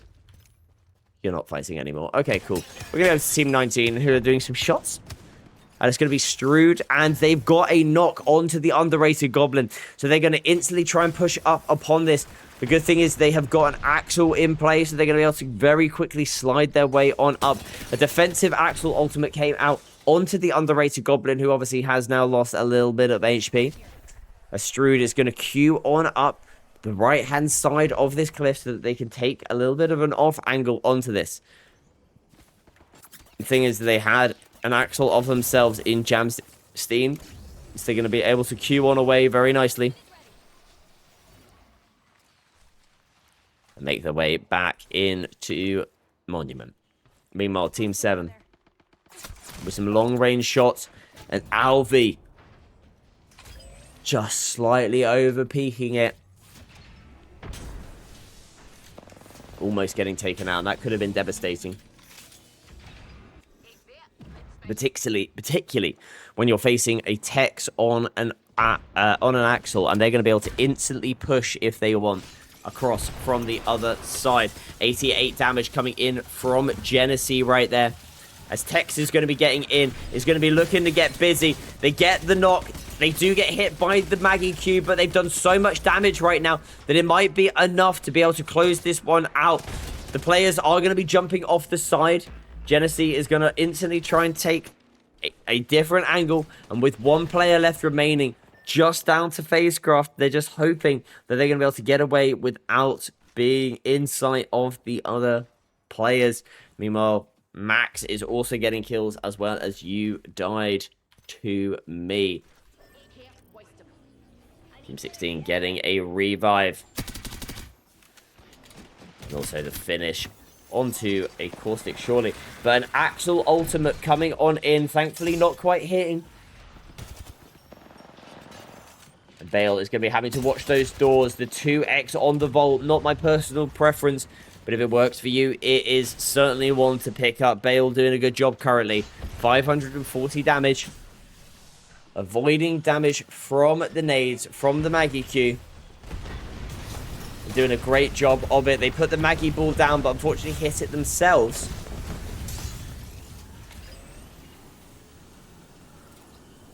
They're going to be able to get themselves back onto health. Doing a really good job here, Team 16, of holding this building and of holding off on the push. A few shots there into his teammate's arse.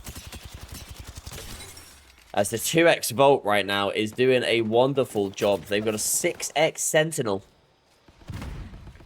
The Bale might well now look to try and play with.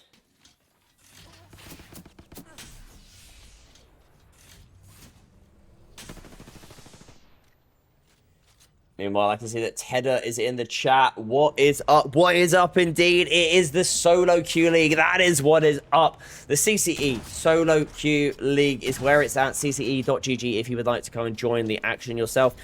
If not, we love just having you here, joining in on the chat, on what I'm watching, and hopefully enjoying the action that we have in store for you. I'm trying my best to keep up with as much of the action as we can, as Bale is going to punch that box, say goodbye to that bomb and that player, as Vagabond Playlib gets a knock onto Smear. Where is that knock? That might be Team 6 looking down upon this.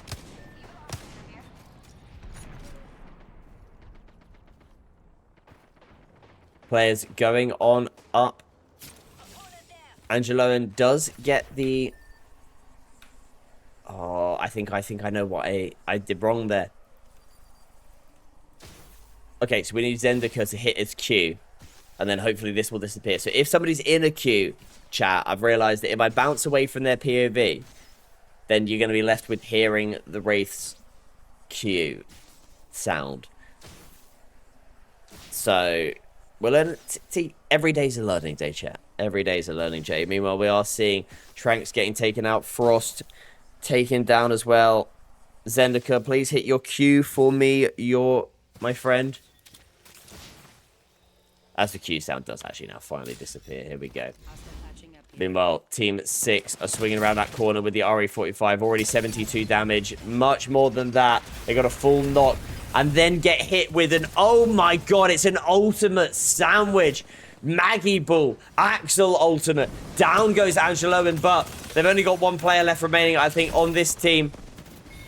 Down go Team 16. But there's somebody else coming in from the zone. Bread and Butter has to hit those Qs. Thankfully is going to be able to do so, but with just one player left remaining, down they do fall. And I think once you get locked on these days to an Axel ultimate, it is basically all she wrote if you're not able to destroy that one quickly. Latom out from this game so far and out of the zone, which means that they will be struggling to get themselves back on in.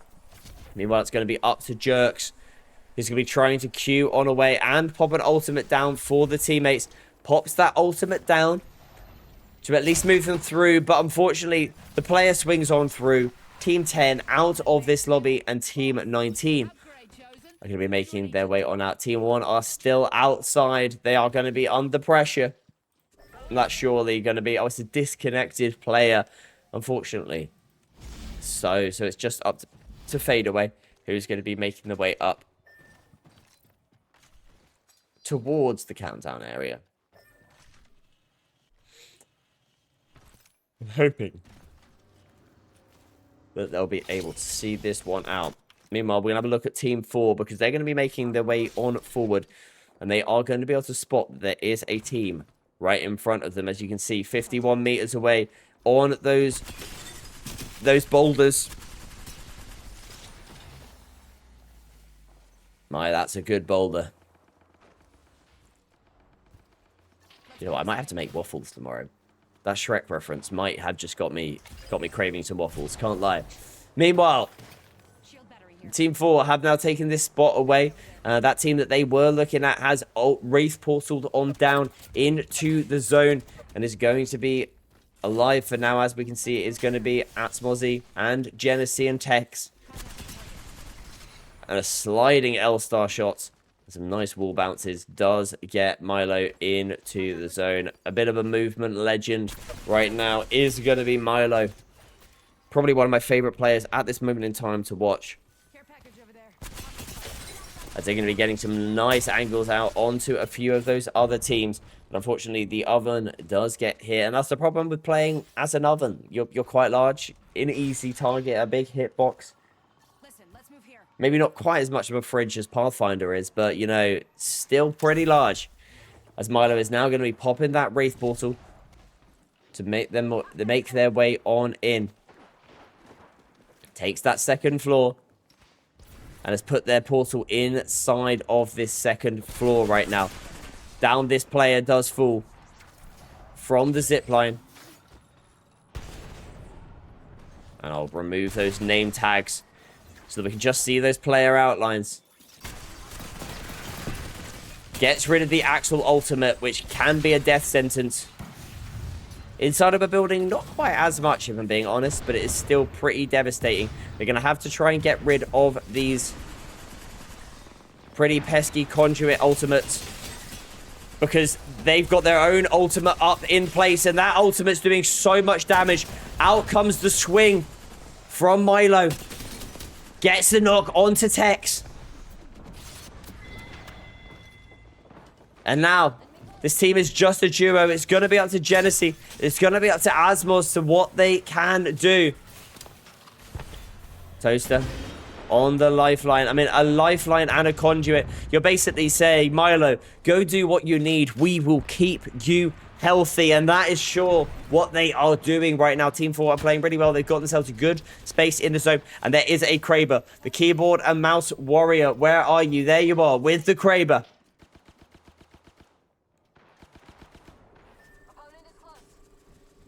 Getting pings from all directions, trying to spot out where these players are. Let me give you a heads up as to where they are. You can see there is just Cake in front. Genesee is across, but he doesn't quite spot him out.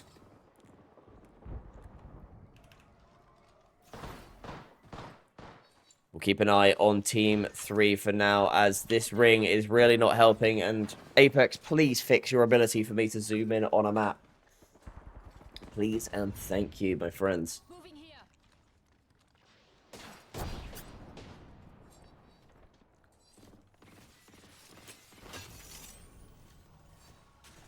They're going to make their way on over using the Axel ultimate down to this bottom floor. They do fall. There is a player just in the corner.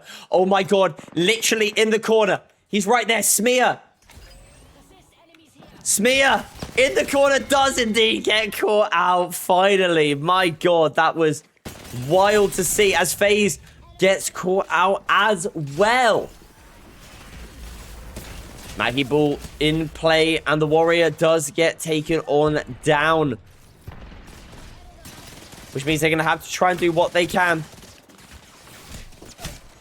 Unfortunately, it's just down to Vagabond Caleb, who accidentally hits the revive, and it is going to mean that evil, not evil even, two-legged Blue Seagull is going to be able to get some more kills, as is the Oven with a recoil onto Jamstein.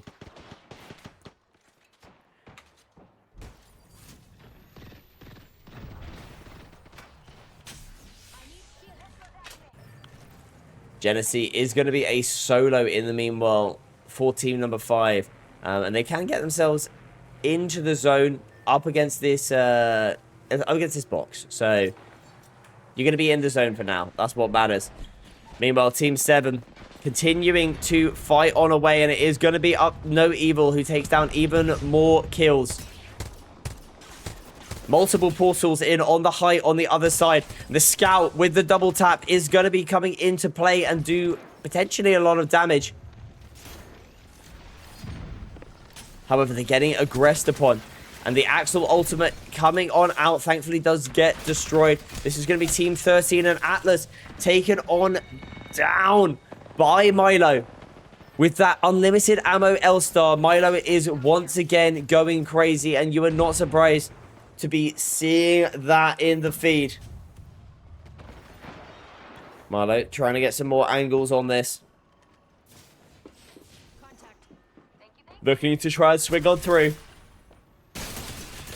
And for some reason, the lifeline destroys the only thing stopping Milo from pushing up. It was a bold choice from them. And the box punches coming on out. Milo continuing to spray. No prey with these shots. It's just unbelievable talent. Milo, you're an absolute demon. 11 kills. A revive is coming in from the other side. And what is happening right now? The sprays are insane.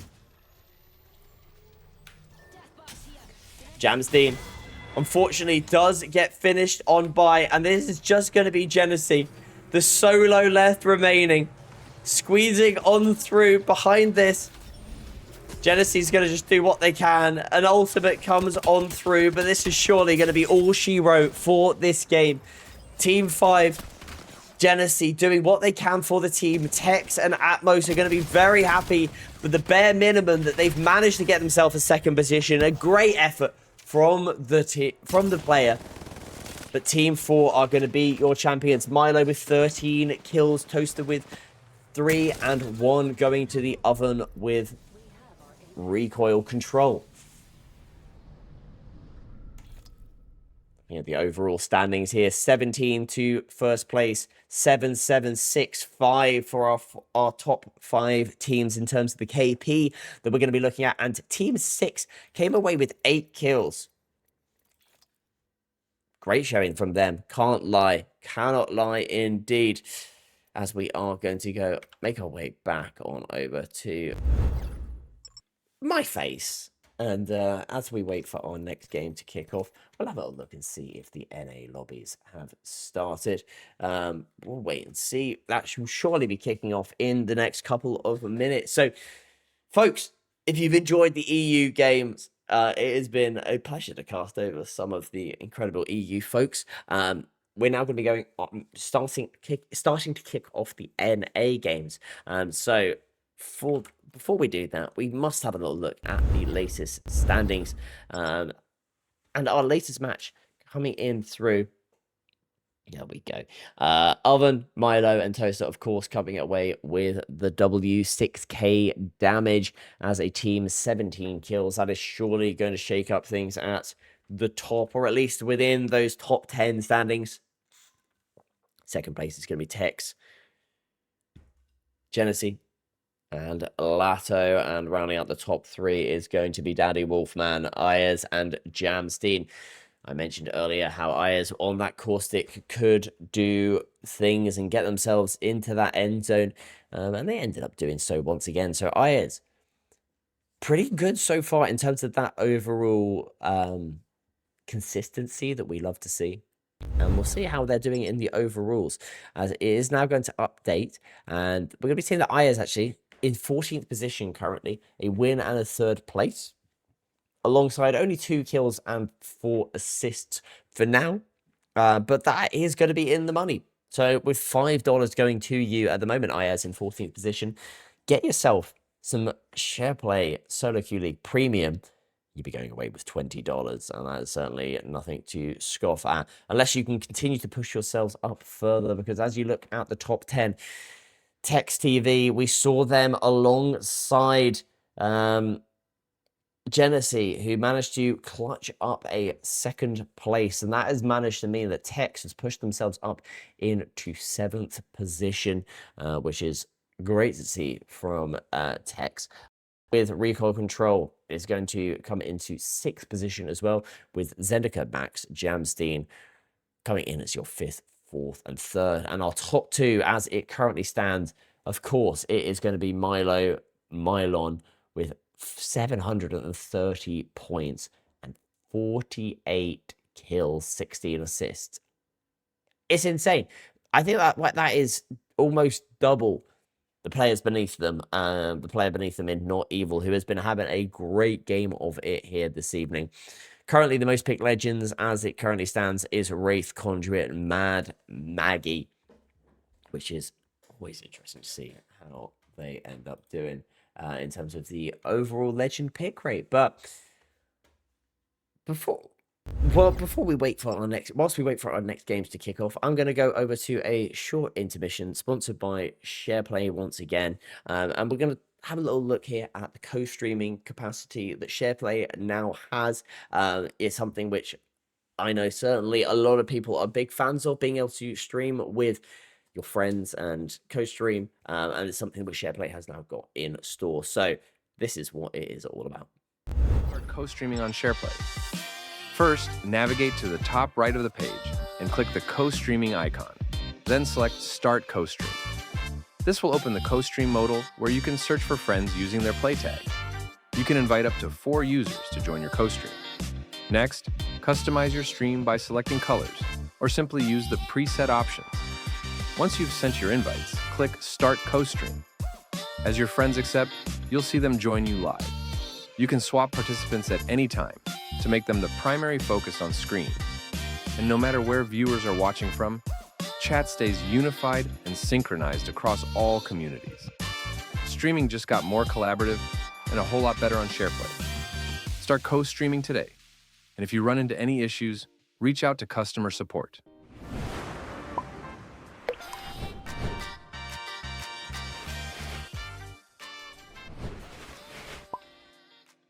Shareplay.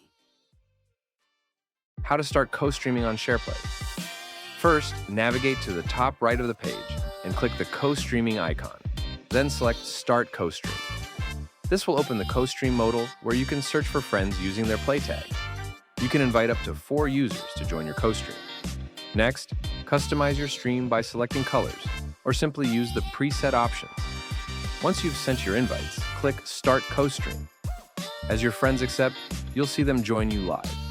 You can swap participants at any time to make them the primary focus on screen.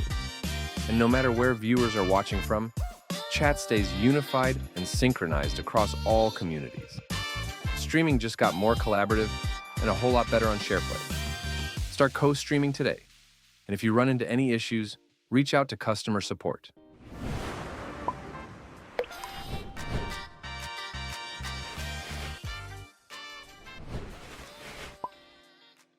Shareplay. How to start co-streaming on Shareplay. First, navigate to the top right of the page and click the co-streaming icon. Then select Start Co-Stream. This will open the co-stream modal where you can search for friends using their play tag. You can invite up to 4 users to join your co-stream. Next, customize your stream by selecting colors, or simply use the preset options. Once you've sent your invites, click Start Co-Stream. As your friends accept, you'll see them join you live. You can swap participants at any time to make them the primary focus on screen. And no matter where viewers are watching from, chat stays unified and synchronized across all communities. Streaming just got more collaborative and a whole lot better on Shareplay. Start co-streaming today. And if you run into any issues, reach out to customer support.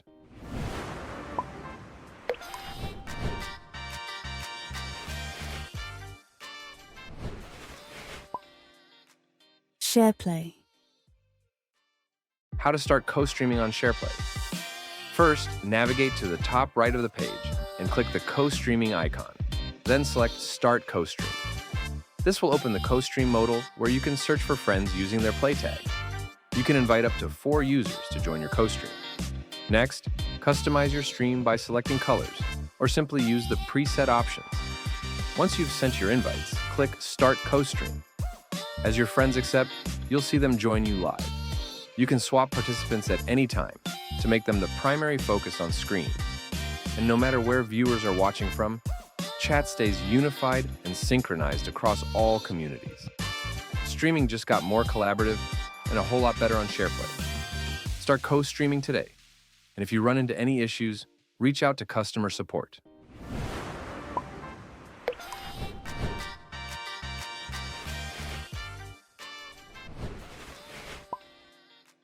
Shareplay.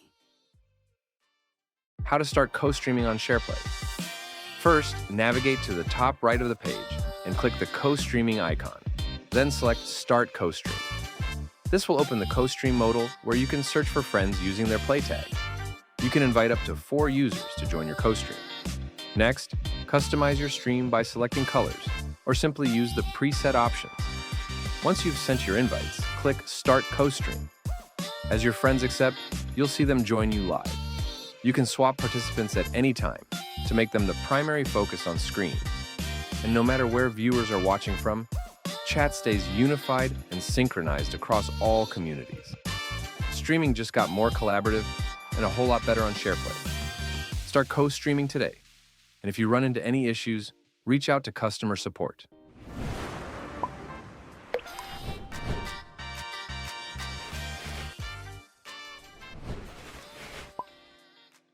Shareplay. How to start co-streaming on Shareplay. First, navigate to the top right of the page and click the co-streaming icon. Then select Start Co-Stream. This will open the co-stream modal where you can search for friends using their play tag. You can invite up to 4 users to join your co-stream. Next, customize your stream by selecting colors, or simply use the preset options. Once you've sent your invites, click Start Co-Stream. As your friends accept, you'll see them join you live. You can swap participants at any time to make them the primary focus on screen. And no matter where viewers are watching from, chat stays unified and synchronized across all communities. Streaming just got more collaborative and a whole lot better on Shareplay. Start co-streaming today. And if you run into any issues, reach out to customer support.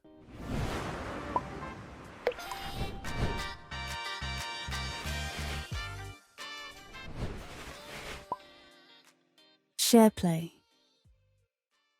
How to start co-streaming on Shareplay. First, navigate to the top right of the page and click the co-streaming icon. Then select Start Co-Stream. This will open the co-stream modal where you can search for friends using their play tag. You can invite up to 4 users to join your co-stream. Next, customize your stream by selecting colors, or simply use the preset options. Once you've sent your invites, click Start Co-Stream. As your friends accept, you'll see them join you live. You can swap participants at any time to make them the primary focus on screen. And no matter where viewers are watching from, chat stays unified and synchronized across all communities. Streaming just got more collaborative and a whole lot better on Shareplay. Start co-streaming today. And if you run into any issues, reach out to customer support.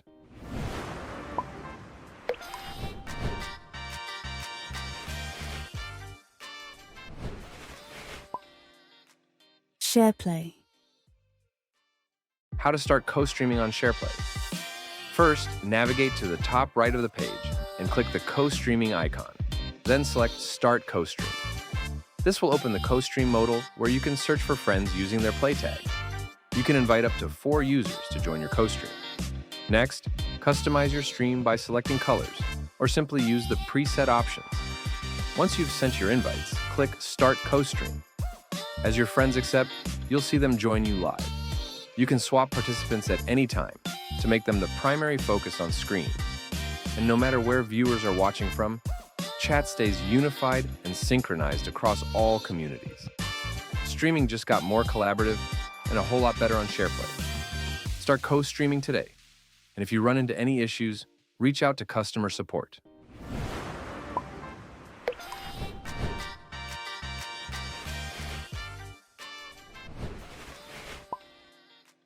Shareplay. How to start co-streaming on Shareplay. First, navigate to the top right of the page and click the co-streaming icon. Then select Start Co-Stream. This will open the co-stream modal where you can search for friends using their play tag. You can invite up to 4 users to join your co-stream. Next, customize your stream by selecting colors, or simply use the preset options. Once you've sent your invites, click Start Co-Stream. As your friends accept, you'll see them join you live. You can swap participants at any time to make them the primary focus on screen.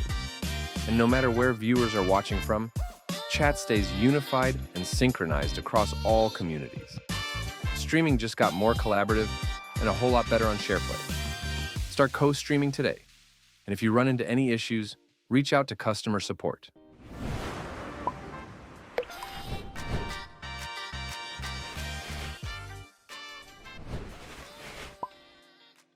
Shareplay. How to start co-streaming on Shareplay.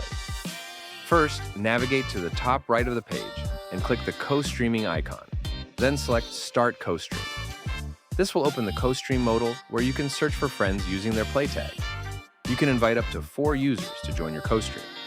Next, customize your stream by selecting colors, or simply use the preset options. Once you've sent your invites, click Start Co-Stream. As your friends accept, you'll see them join you live. You can swap participants at any time to make them the primary focus on screen. And no matter where viewers are watching from, chat stays unified and synchronized across all communities. Streaming just got more collaborative and a whole lot better on Shareplay. Start co-streaming today. And if you run into any issues, reach out to customer support.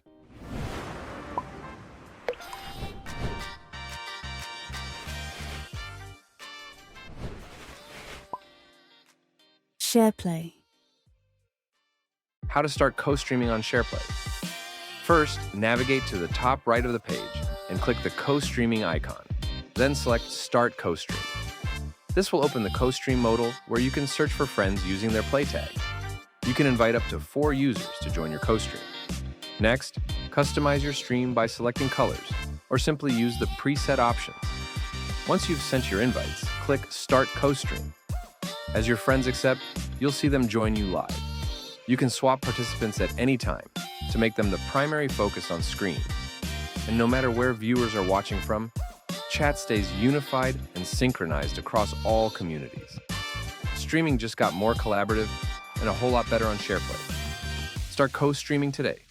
And if you run into any issues, reach out to customer support.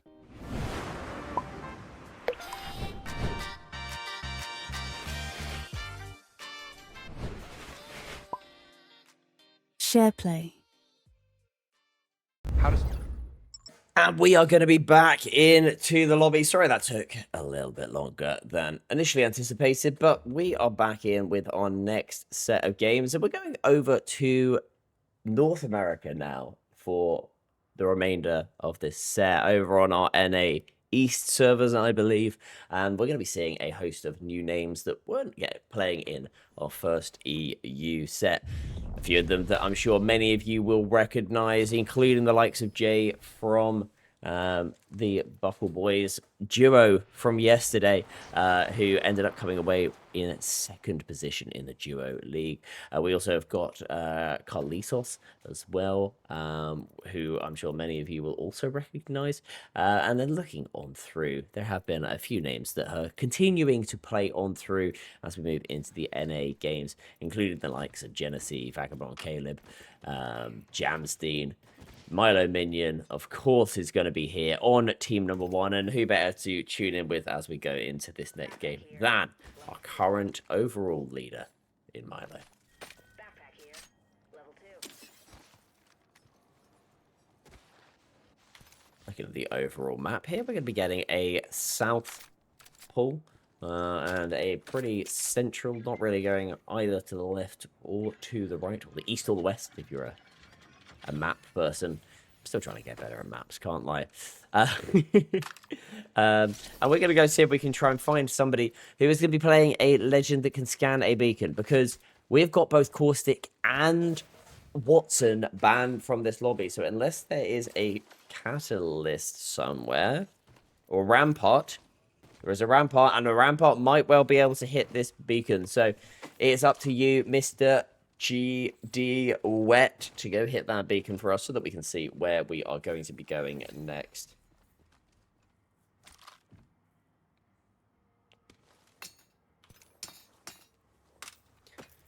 Meanwhile, keep an eye, because Team 1 versus Team 11 is a classic fight in E-District. The Humbert Labs versus the Old Town team. So we might well come back to you, Team 19, because Team 1 look like they have already gotten into a little bit of a fisticuff up against the nearby team from Humbert.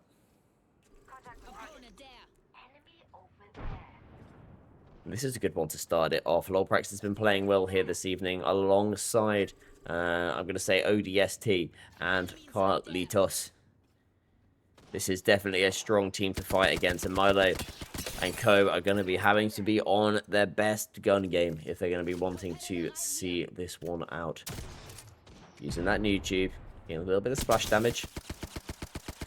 As you can see, a player down on the low ground trying to swing on through. That is going to be Milo, who is going to get cracked. He's going to hit that Q. Will put themselves into that corner. Nades are being thrown out, as it does look like for now. Milo is going to be able to back on away, but the teams are going to be pushing on up, and I think he has got to try and get himself away, puts himself into the tactical, which will hopefully stop the Axel ultimate from hitting them, and it does indeed do exactly that. And they've now got a slightly better positioning in the zone. And I wonder if Milo was trying to bait them to follow so that they can get themselves maybe a better position for a 3 versus 3. That said, the team have got a building now, so they have got the cover, but brilliantly being played on these angles is going to be what Milo, FaZe, and Sinful does do. However, there is a very nearby player, and that is going to be Carlitos, who, although does lose the shield, does expend a lot of damage out. 440 already to this Axel.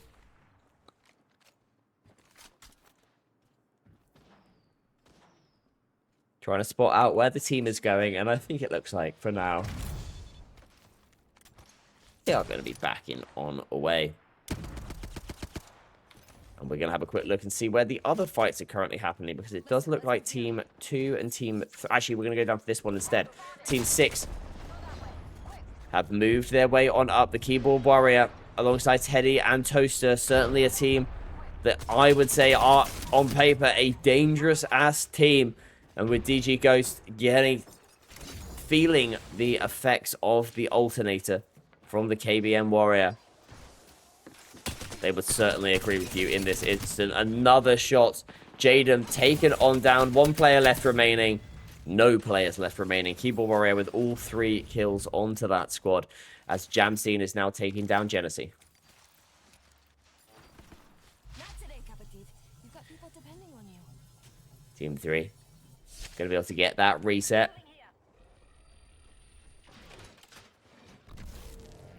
As Team 2 are still waiting for a reset of themselves.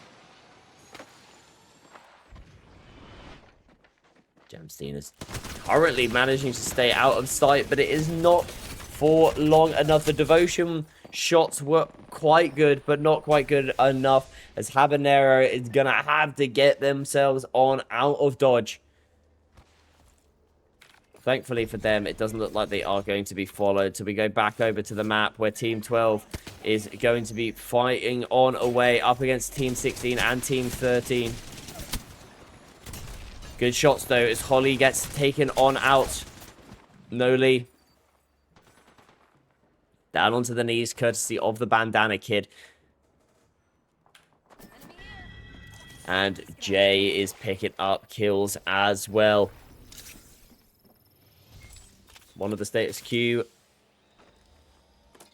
players, also known as the Buckle Boys, back in Challenger Circuit, but now dubbed the status quo, and continuing the status quo from yesterday's games where they were absolutely frying. Jay already with 3 kills to his name. Meanwhile, we go over to Vagabond, Caleb, Genesee, and B-Raf. B-Raf has taken a lot of damage, so is going to have to hide behind here. It's going to be Genesee who's pushed on up to get aggressive onto this.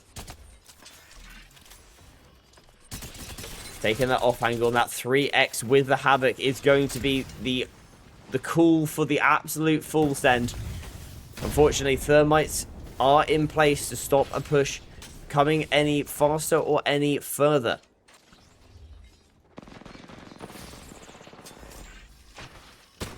They've managed to find where that final player is. Or at least the player who is currently in the house. Around this corner, they now do swing. Genesee picking up those kills, and Easy, we've seen you in the chat. Easy, unfortunately not finding it quite as simple as they have done in the previous games, where they have come away in first and in third place. And now the Mirage has been spotted. Tries to get on out of the window. Genesee losing out on the ammo, but is definitely not losing out on this fight, courtesy of B-Raf closing that one out. We look over at the map, where it does look like Team 12 are getting some long-range pokes over at the team nearby, which is going to be Team 17, I believe.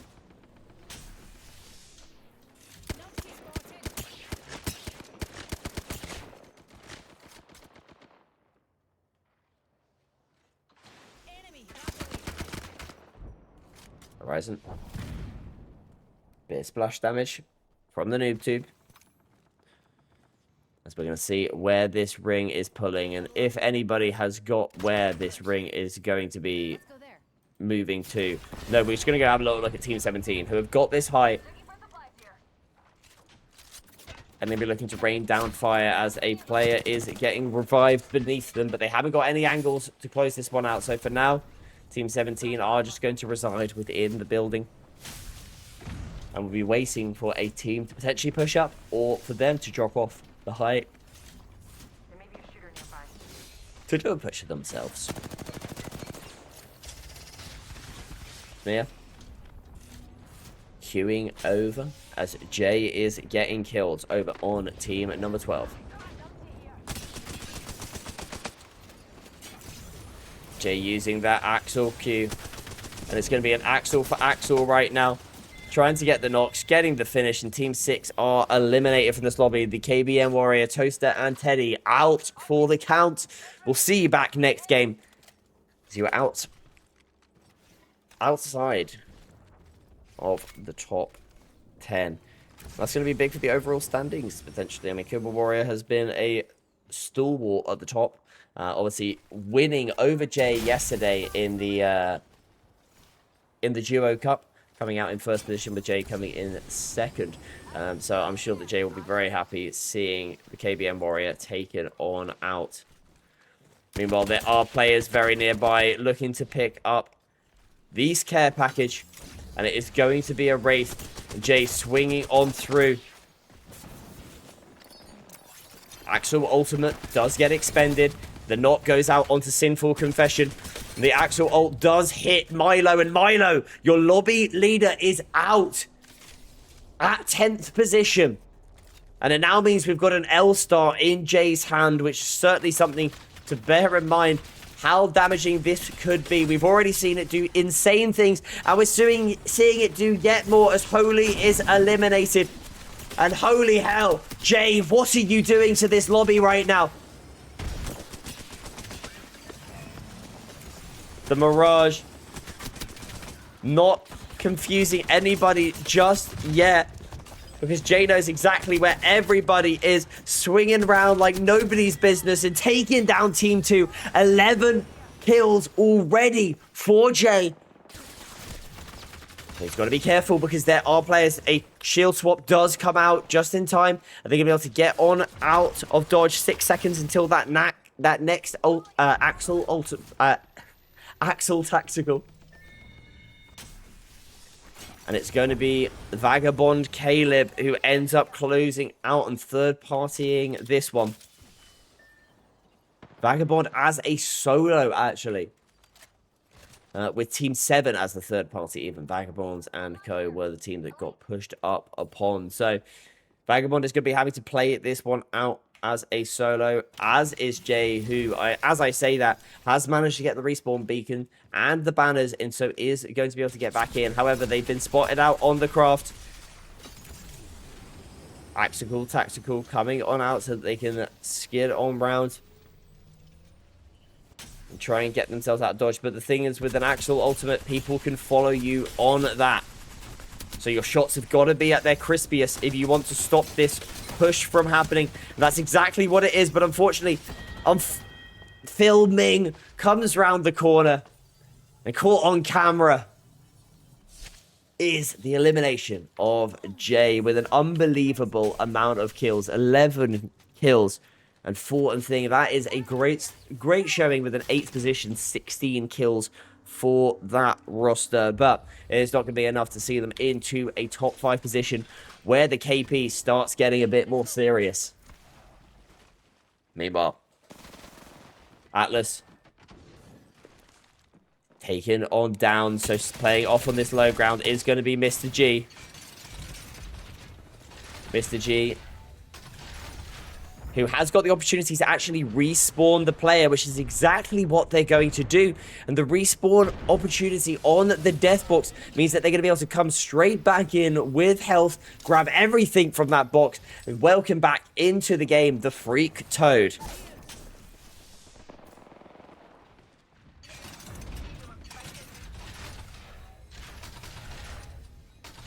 Next, check out this way. Playing now inside of the tunnel.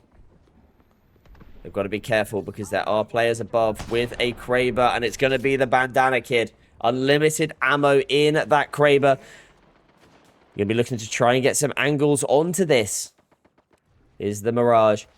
But there is a player just up ahead of them. They might need to be careful of. Let's have a quick look at where everybody is in comparison to everyone. So you can see Atlas has come through the portal and does get taken on down.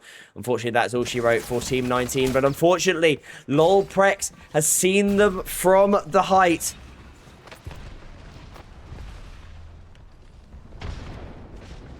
L takes a little bit of damage to that as Carlitos is going to swing around this corner. We can see where they are around here, and Carlitos knows exactly where they are. The 211 spray with the R99, followed up by a 170. And the Hemlocks have closed that one out, means that there is just one player left remaining on this team. And unfortunately, it's going to be just down to Not Lee, who's just going to hope that they can get on away. Managing to do so for now. Team 7, though, are on the prowl. They know they heard that there is somebody nearby. We can see where they are inside of the little hut underneath. I think Not Lee has done the smart thing of just not moving. The rat cam is serious, and Lee knows he's just got to stay here if he wants to survive. The movement is now starting to come on it through.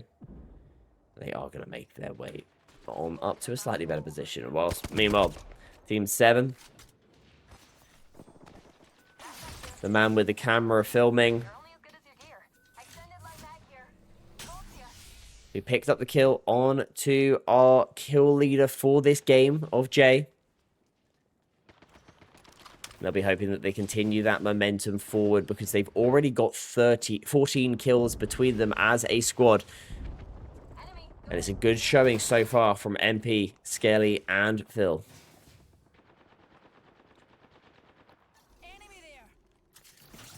I think they finally spotted out the solo, and they're just going to try and go kill that solo. They want to continue with the KP.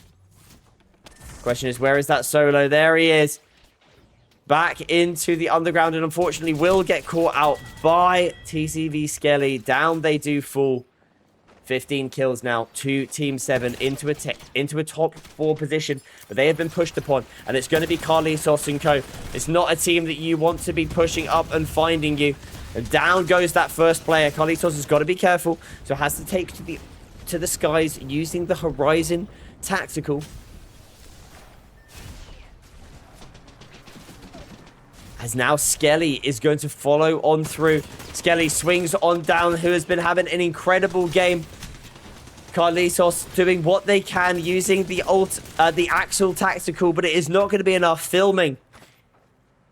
Shooting this shot and taking down Carlitos. And what's showing so far? 5 kills currently to Phil. 8 kills to Skelly and 5 kills to MP. We're in for potentially a generational game. 20 bomb on the cards for Team 7 if they're able to close this one out, but they've got to be careful. They've seen Capello, who has come through the Wraith Ultimate. And it was an interesting play for sure. I don't know why Capello was making that play. But Skelly is now taken down extremely low. Filming swings with that L-Star and gets the knock onto Genesee. 1 player left remaining on this team.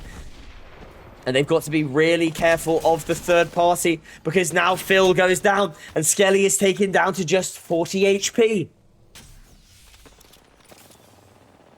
Playing on the low ground, they do have the overflow, does Skelly. So Skelly is going to be able to play this one out from the low ground. And I think he's going to have to try and play for second position right now. Interestingly, takes to the sky. And is actually going to see if they can take the height away from the team. Which is a bold play from the solo. But Skelly has been playing well, and we know how good they can be. The 100 spray is not quite good enough. And Vagabond Caleb, Genesee, and BRAF have got the opportunity to close this one out, as it's just ZQ residing with inside of this building. And actually, because of the Conduit Ultimate that they were able to put out a little bit earlier, it stopped the push from happening, and ZQ is gonna fall to the zone. Down you go. There she wrote. Team 3, your champions of that lobby. And in a full lobby on our cards, Genesee, Vagabond Caleb, and BRAF are your champions with a delightful 10-kill win. But a 19-kill second place and a 16-kill third place is quite insane, I do have to say. ZQ, Skelly, just doing bits, absolutely doing bits. But big shout out to the teams coming in there. We're going to get back over to the face, and we'll send it straight over to the latest match leaderboard. Will hit us with a quick refresh, and as you can see, there we go. I've pulled out my headphones. I can't hear anything. But that's okay, I don't need to right now.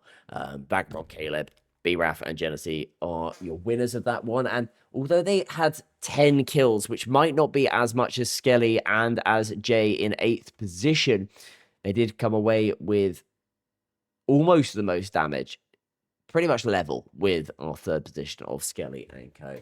And so a good showing from that, the winning roster, 100%.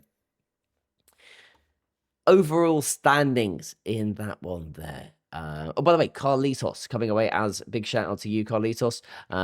You may have ended up going out in 4th position with only 6 kills as a squad, but you came away as damage leader. They're almost 3k damage, insane. And Jay was your kill leader with 11 kills in that one. Overall leaderboard going into the next set of games, and we are going to be seeing a little bit of a mix-up in a few of the positions. Nothing at the top just yet with Milo, Not Evil still maintaining their top 2 position, but we are going to be seeing Tex slightly dropping down, I believe, from 6th position to 7th. We're going to be having Vagabond Caleb continue his ascent up the leaderboard into 5th position.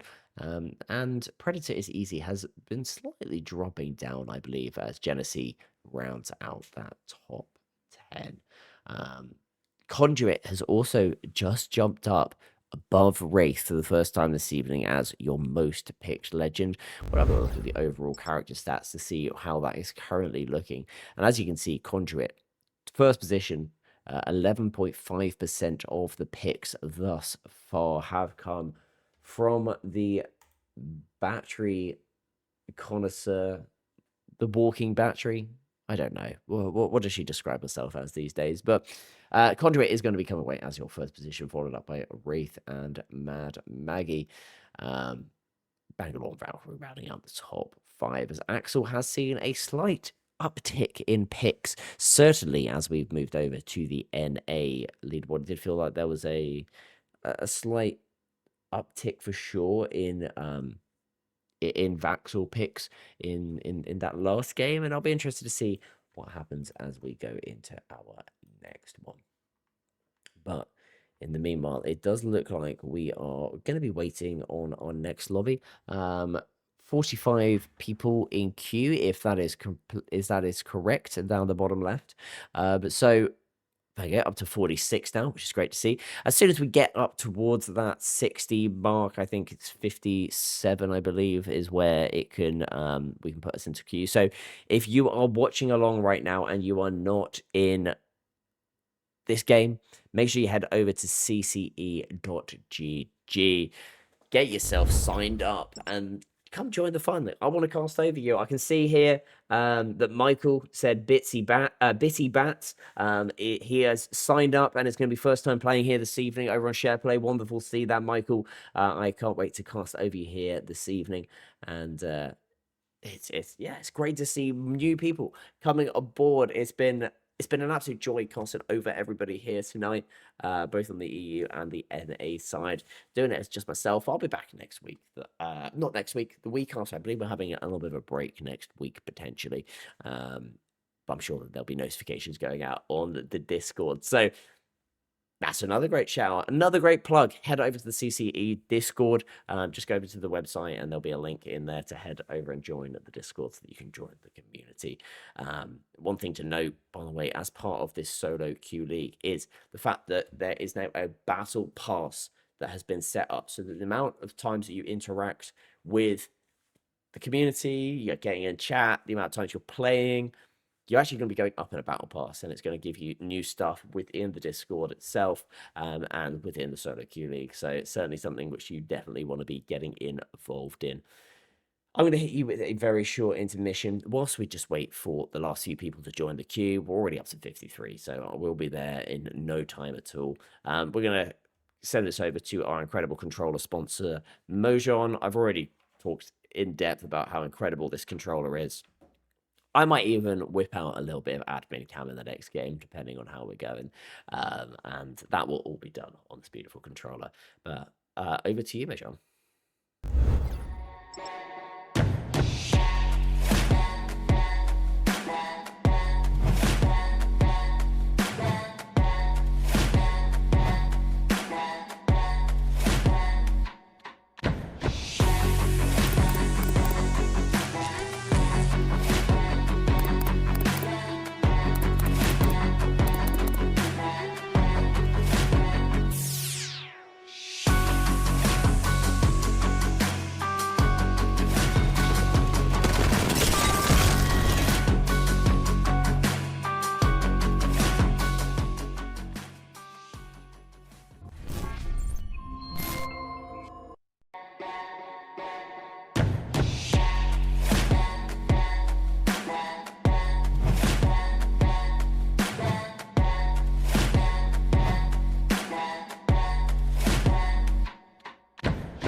And it does look like we are going to be going into our next game in just a second. They are currently ban voting for this game. I thought I'd just run you through who is going to be the legends that we're not going to be seeing in this lobby. So the first one is going to be Sia. Next, Octane, Gibraltar, and Fuse. So those are going to be the 4 legends that are not going to be in this lobby, which obviously makes a difference from our last one where we had Caustic and Watson both banned. So as we go on to Storm Point, we're maybe potentially going to see a little bit of an uptick in a few of those controller legends, particularly Watson, who we have seen used to great effect, as well as Caustic, who did win a little bit earlier on Easy 09, hitting to doing a good job. What I can see here in chat is that Seagull has said, is EU over and they get the money? No, EU is not over. I believe the way that it's worked is that it's the first part of the session is done on EU servers, the second part of the session is done on NA servers, and it's going over the course of the weekend. So tomorrow they'll be back again with more EU servers and then more NA servers, and then the winner at the end of that in the overall standings will come away as your champion. So make sure that you come and join in the action, whether that's right now in the NA servers or tomorrow in the EU servers when they come back again tomorrow in the afternoon or the early evening, depending on where you are based.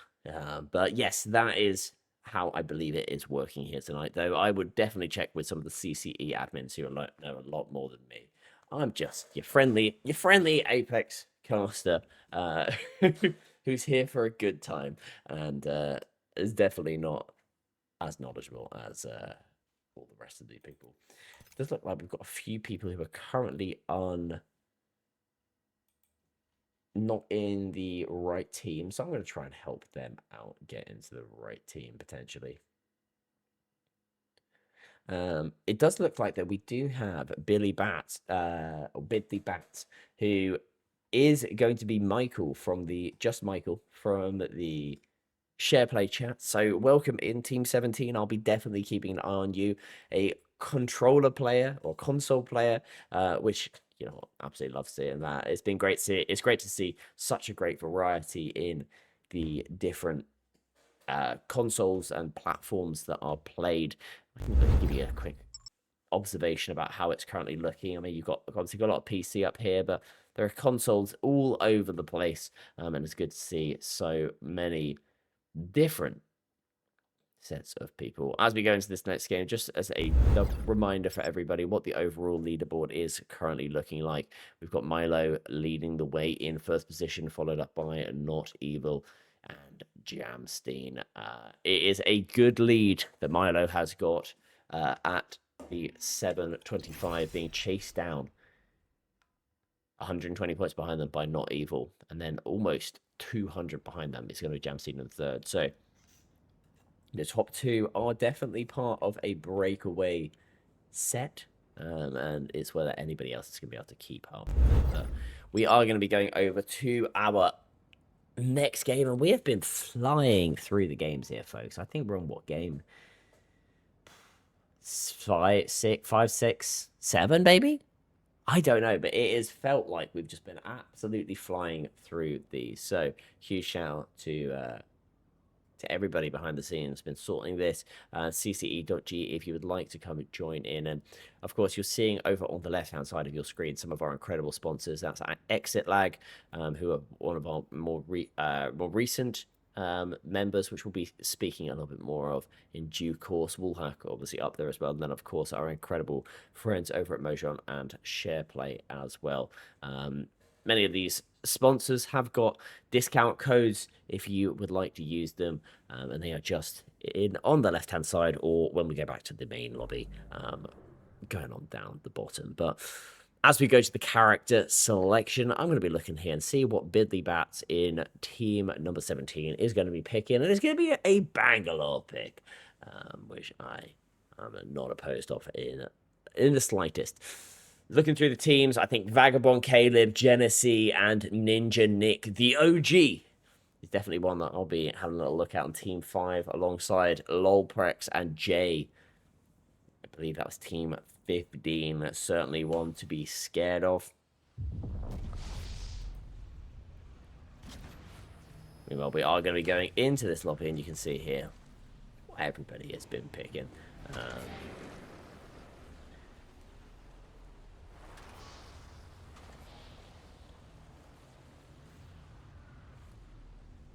Lovely stuff.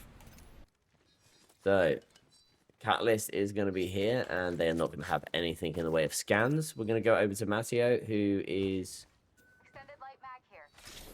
also not going to have a scan, I believe. No scans there for them. We're going to go over to another team who's got a controller legend, and it's going to be this one. They don't have the scans.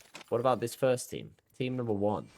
You do have scans, and so we're going to stay on board here with SQ and hope that they're going to go on over and do a great job for everybody and scan that beacon, because this is a central zone, and it could well pull up towards Cascades. It could go down towards Jurassic, over towards Ceto. There's a lot of opportunities as to where this potentially could go. I'll have to keep an eye onto where this is going. Here we go. Team 1, thank you for hitting that beacon. As you hit this, and we decide we're going to go straight over to Team 1, it's going to be going Command Center Stormcatcher. And that is certainly a end zone that I personally absolutely love, due to the amount of playable space that you potentially have. I think it's Tony Baloney is currently down on the knees, trying to crawl back, as we just saw. However, you've got TTV Ghost Gamer, who is going to be able to get that revive. It's going to be able to get that knock as the teammate gets the revive. So back on the feet is going to be Team 8, as is Team 11, who've also managed to stick Carlitos back into the revive and back into this game as well. Zorro takes a huge amount of damage, but DG Ghost takes even more, knocked on down. Carlitos is going to have to do something special potentially. Our damage leader from the last game is now going to be backing on up. They're taking a nice angle over by this little fence. It's attached. Has actually taken down TTV Ghost Gamer. So this is going to be a third party potentially coming on out. And it's going to be Jay and Co. also here. Getting angles on down from a distance. And it's going to be lovely shots from afar. That is the wrong team that I'm looking at. I need to go over to this one. It's going to be team number 9. Detached goes down. And it's detached all on their own alongside filming. Unfortunately, that is not one for the photo album filming. TCV Phasecraft, it was about 8,000 million miles away. And Tony Baloney and Co. are going to be able to get the revive. The thing is, you've got to be careful, because Jay and Co. of Team 15 are going to be looking to push up on this. But another team has entered the battle. And that is going to be team number 11, who have obviously come over from Mill. And they are going to be getting some good angles up on that height.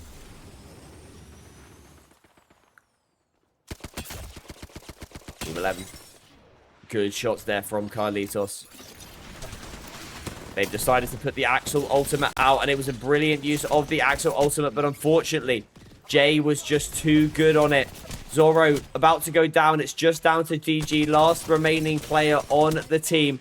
They do get some good shots out, but they've surely got to just try and get away from here, and it is going to be all she wrote for team number 11. Second team out of this lobby. Jay picks up 2 of those kills and already up to 900 damage. Certainly is the status quo that we are coming to expect out of this player. Meanwhile, we're going to go over to team number 6. Over towards the launchpad area. Getting some shots from a height onto the team below. Oven with recoil control. One of the moderators, I believe, who helps out with the running of this event. Has been playing well here this evening, but is going to be down on their feet. Cruel Buckle, though. Jay's brother, who we've just seen popping off on the other side of the map, is showing that actually, maybe I'm the better brother. With already some lovely sprays coming out on the R99. Swings on round that corner.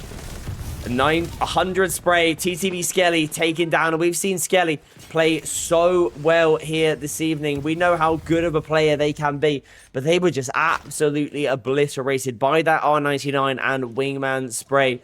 Oven with recon control is going to be getting back onto their feet. And TTV Skelly does indeed get taken on out.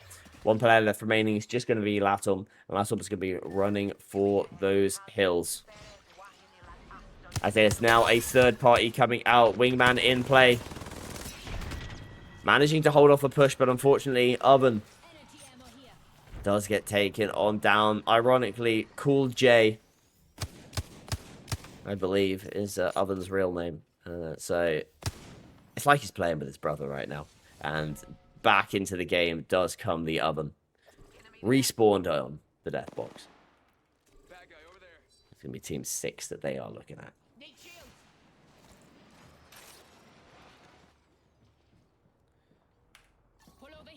Crowbuckle has edged their way on forward.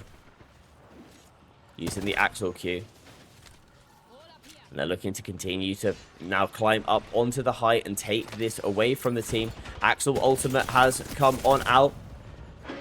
Was cancelled at the last second, it looks like. As Dia does go on down. Crowbuckle swings on round this corner. The 50 spray. Now just down to a Wingman left remaining, but the Maggie Ball coming on out. Crowbuckle still has got that ultimate in hand, and they could well end up playing that just to try and hone in on where this last player is using that tracking ability. Scans, though, are coming on out to help this out, and HLW Neo gets finished on off. Oven doing a great job of blocking inside of the oven that is the ring.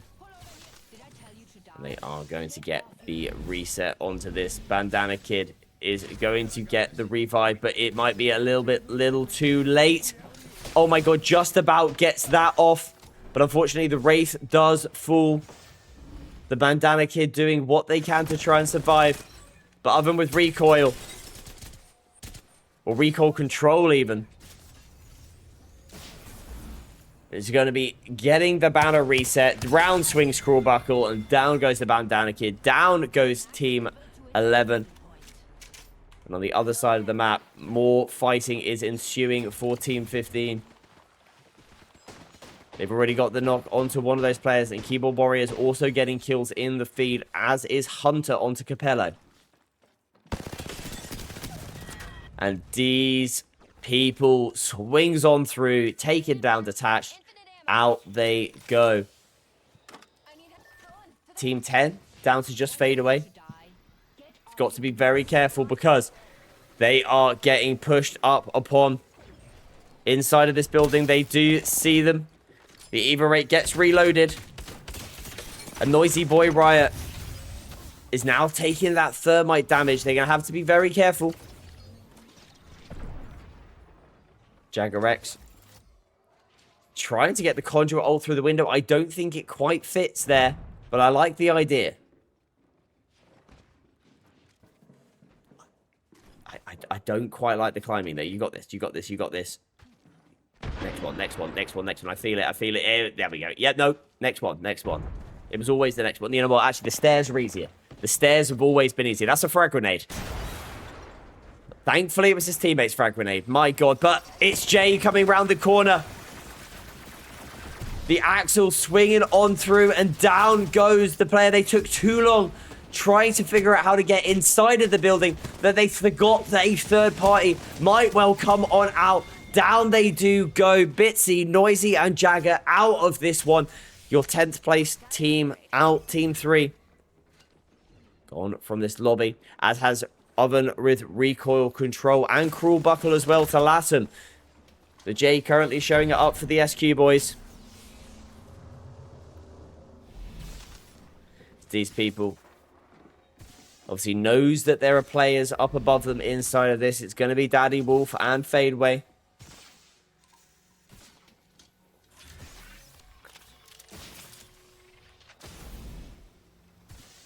Thankfully for them, Team 15 have decided to back on up and leave this fight. We're down to 8 squads left remaining. We've got a power amp. We've got a Evo cache. And there is also something else. A scout. There we go. I was hoping somebody would at least pick it up.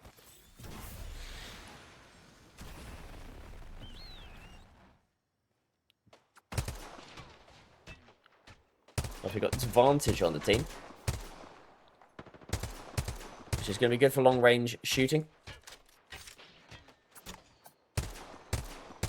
Not quite hitting those shots here with the double tap. I think I personally would swap it over to the single fire.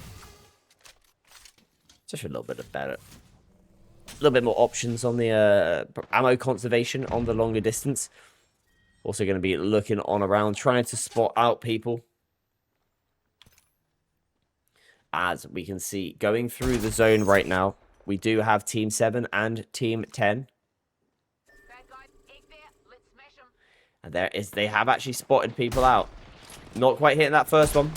Hits the second. Not hitting that third. So they've got to be careful. They've charged up using an ult excel.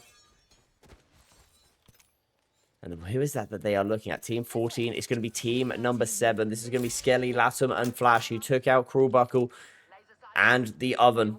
Thanks, darling. Need an extended energy mag.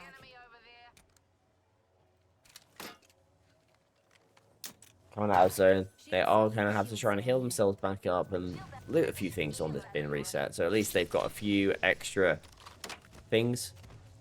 Especially like something lovely like a purple heavy mag. Can't complain about that. Meanwhile, we are going to be having Team 15 in an engagement once again. Daddy Wolfman on their knees. Fade away. Last remaining player on the team is going to be doing what they can to try and get away.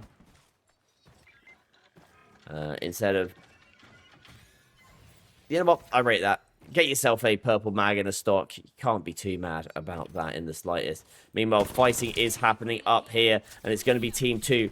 With Team 1 nearby, having just left the command center. BRAF backs on over, and they've got to be really careful. Back inside they go. But BRAF takes so much damage. Thankfully, they do have a Newcastle to block that door. The thing is, you've got Team 13 looking at this. There is that duo on the other side as well, but Team 13 have now got the opportunity to hold out this full team.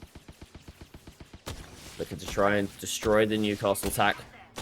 And it is a good break of attack. The ultimate comes forward, but it's a interesting play here. The ultimate was really not that beneficial for the team. Didn't get them very far into zone, and down go Team 1. ZQ taking down so many of those players, and the ultimate is hit so that they can get themselves nicely back into the zone. Very close by, you do have a solo of Sinful Confession who needs to be careful. Because the opposition players are just up there in that building behind him. Meanwhile, Sinful is going to be getting some nice shots with that triple take from afar. As BRAF is also going to get a knock to the zone. 2 Wavy John is also getting knocks onto TTV Skelly as well. Which I believe is going to be Team 14 who they're going to be looking at.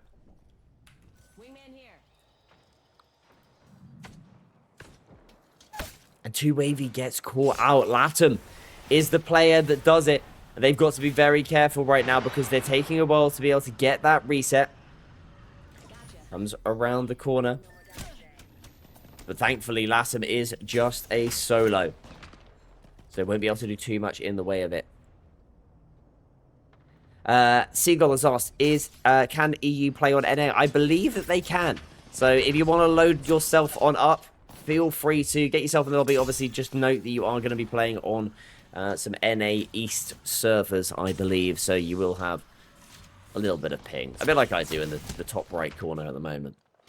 Currently looking at about, what, 110 ping? So that's from the UK, if that helps you. Jay, though, absolutely cleaning up. Right now, Jay is rocking this lobby. 10 kills, 3 assists, 3,639 damage, and we've still got 5 squads left remaining.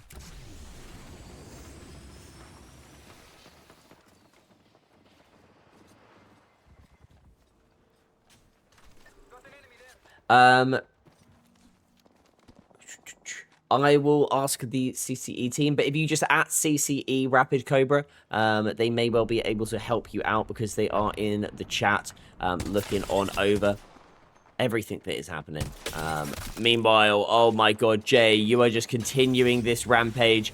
Axel queuing on forward. Now come out the nades, hoping that at least one of those will hit.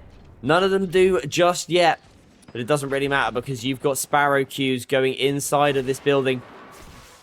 You're going to be able to get some additional damage. Around this corner you swing, but Jay takes a huge amount of damage, but does get that finish.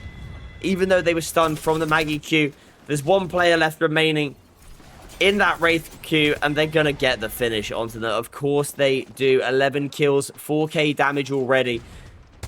Jay, continuing where he left off in the last game, coming in as your kill leader.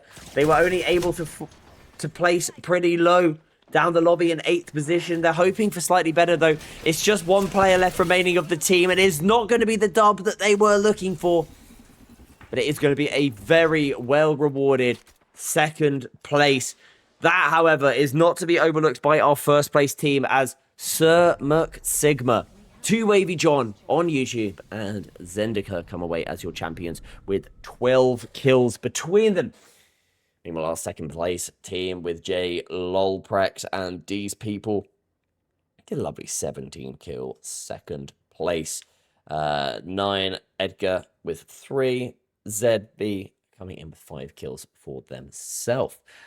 A good showing from everybody in that last game, and a massive shout out goes to everybody.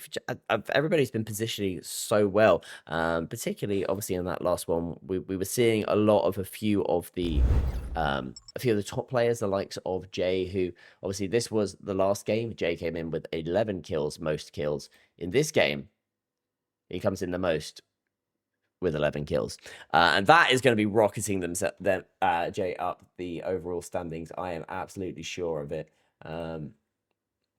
As we do have a lobby filling up. Hopefully I can get into this in time. It doesn't look like I did, unfortunately. So whilst we wait for the next one to kick off, which will probably be my last one on stream, I believe, just because it is coming towards the end of that 3-hour mark. It's absolutely flown by, this live stream. I hope that you have enjoyed it. I most certainly have. We'll be back in the next stream. Will be not just myself. I'll be joined by either the wonderful Mark of G or Scott Convergent. Make sure that you go follow them over on the social media platforms. They're just Mark of G or Scott Convergent. Or of course you can give a little follow to Ben B or Ben B if you like the merch. I mean, I have to say, I had to rock the merch today. It's just myself here, so I was like, you know what? May as well. But we're going to have a little look at the overall leaderboard as it currently stands. And there are some updates coming on through. We're seeing Jay with some great 2 11 kill games. Now up to 19th position. And obviously, it looks like Milo might not have played the last game or has fallen very early. And obviously, because they're an EU player, they may well have come to an end of their play session, which is why we've now obviously got these 2 splits. You can play across the both, but you're obviously at a disadvantage if you are playing on your not native servers. But yes, as looking at this right now, Jay pulling themselves into the top 20 with 225 points, 22 kills, 9 assists, a 2nd place and an 8th position, doing them good. Looking up towards the top, though, we have got Nivette, who has actually pushed themselves slightly further up. That's a player that we haven't seen too much of on stream, at least this evening, but they are now up into 6th position in the overalls, followed up by Habanero, who is doing slowly but surely climbing themselves up this leaderboard, because they have got only 8 kills and 10 assists, but they're pushing themselves very nicely up. The like same as well with Zendika, who continues to impress me with their consistency in the overall placements that they are getting. Only 9 kills, and yet they are in 5th place right now. A really great showing for both Zendika and Habanero, with a slightly lower kill gameplay, but they are continuing to put in the work when it comes to placement positioning, which is something that is definitely more important, because for those of you that are unaware, there's been some slight changes, and it's all been because of the players themselves. We asked the players at CCE, what do you want when it comes to when it comes to the KP, and the players overwhelmingly voted for a change to the KP system. So rather than each kill costing you getting you 10 points, instead they're now only going to be worth 5 points, but they're not capped. So before, there was a kill cap at 12 kills, so it means you could only get 120 points a game from your KP cap. There is now no cap, however they're worth less. So if you get those 12 KP again, it's only going to get you 60 points, which is going to put much more emphasis on trying to get that placement point, which is exactly what we're seeing here this evening. And although, yes, there are some people who are slaying out, who are going up to the top, and that's obviously going to happen in the setup, if you're able to just continue to put in that placement, get yourself into those top 5s consistently throughout, not just tonight, but tomorrow as well, you're well and truly going to put yourself within that money. Currently, it looks like we have got 34 people in the queue. I am going to check in with the team and see how we're getting on. And I'll be back to let you know whether we'll be going for one more game on stream or not. In the meantime, I will hit you with a couple different sponsors, and I'll try and cycle through them so that you're not just watching the same one again. But this is going to be sponsored, our incredible sponsors over at Shareplay, as well as a Mojo on One. Chuck it in there as well. Attention creators. On Shareplay, everyone can earn from day one, no matter your community size or your following. You can start monetizing immediately with channel subscriptions available from your very first stream. Engage your audience and watch your community grow as you earn through channel subscriptions and play coins right from the start. Stand out with custom super play animations and emotes, all powered by our AI-driven algorithm that amplifies your discoverability based on viewer engagement. The more your community engages, the more they win, earning XP points and rewards along the way. Complete milestones and progress toward becoming an official Shareplay partner. Let us help you on your journey to success. Join Shareplay today and turn your passion into a thriving community. Shareplay. Attention creators. On Shareplay, everyone can earn from day one, no matter your community size or your following. You can start monetizing immediately with channel subscriptions available from your very first stream. Engage your audience and watch your community grow as you earn through channel subscriptions and play coins right from the start. Stand out with custom super play animations and emotes, all powered by our AI-driven algorithm that amplifies your discoverability based on viewer engagement. The more your community engages, the more they win, earning XP points and rewards along the way. Complete milestones and progress toward becoming an official Shareplay partner. Let us help you on your journey to success. Join Shareplay today and turn your passion into a thriving community. Shareplay. Attention creators. On Shareplay, everyone can earn from day one, no matter your community size or your following. You can start monetizing immediately with channel subscriptions available from your very first stream. Engage your audience and watch your community grow as you earn through channel subscriptions and play coins right from the start. Stand out with custom super play animations and emotes, all powered by our AI-driven algorithm that amplifies your discoverability based on viewer engagement. The more your community engages, the more they win, earning XP points and rewards along the way. complete milestones, and progress toward becoming an official SharePlay partner. Let us help you on your journey to success. Join SharePlay today and turn your passion into a thriving community. How to add Play coins to your wallet. First, log into your SharePlay account. Next, navigate to the Play coin icon in the upper right corner. Click on the Add Play coins button. Choose how many Play coins you want to purchase. Fill out your payment details and complete your Play coin purchase. Your new Play coin balance will be in your wallet. Use Play coins to shout out your favorite streamer by gifting a super play and stand out in chat. Add as many Play coins to your wallet as needed. Connect with other users and grow your community.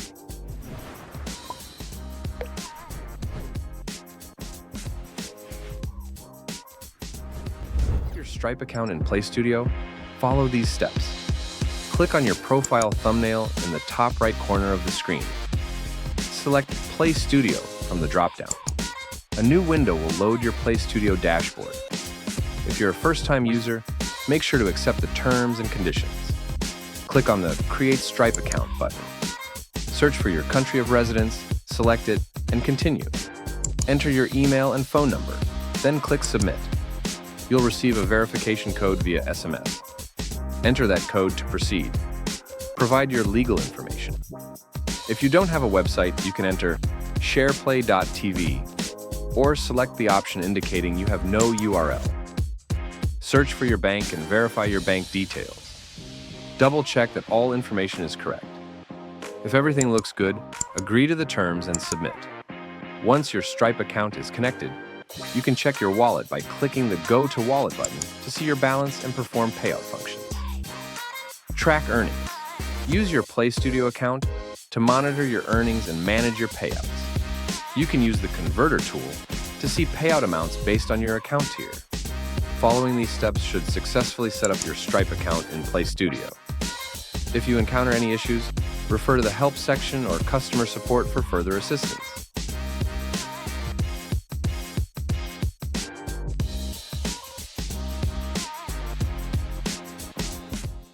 To set up your Stripe account in Play Studio, follow these steps. Click on your profile thumbnail in the top right corner of the screen. Select Play Studio from the dropdown. A new window will load your Play Studio dashboard.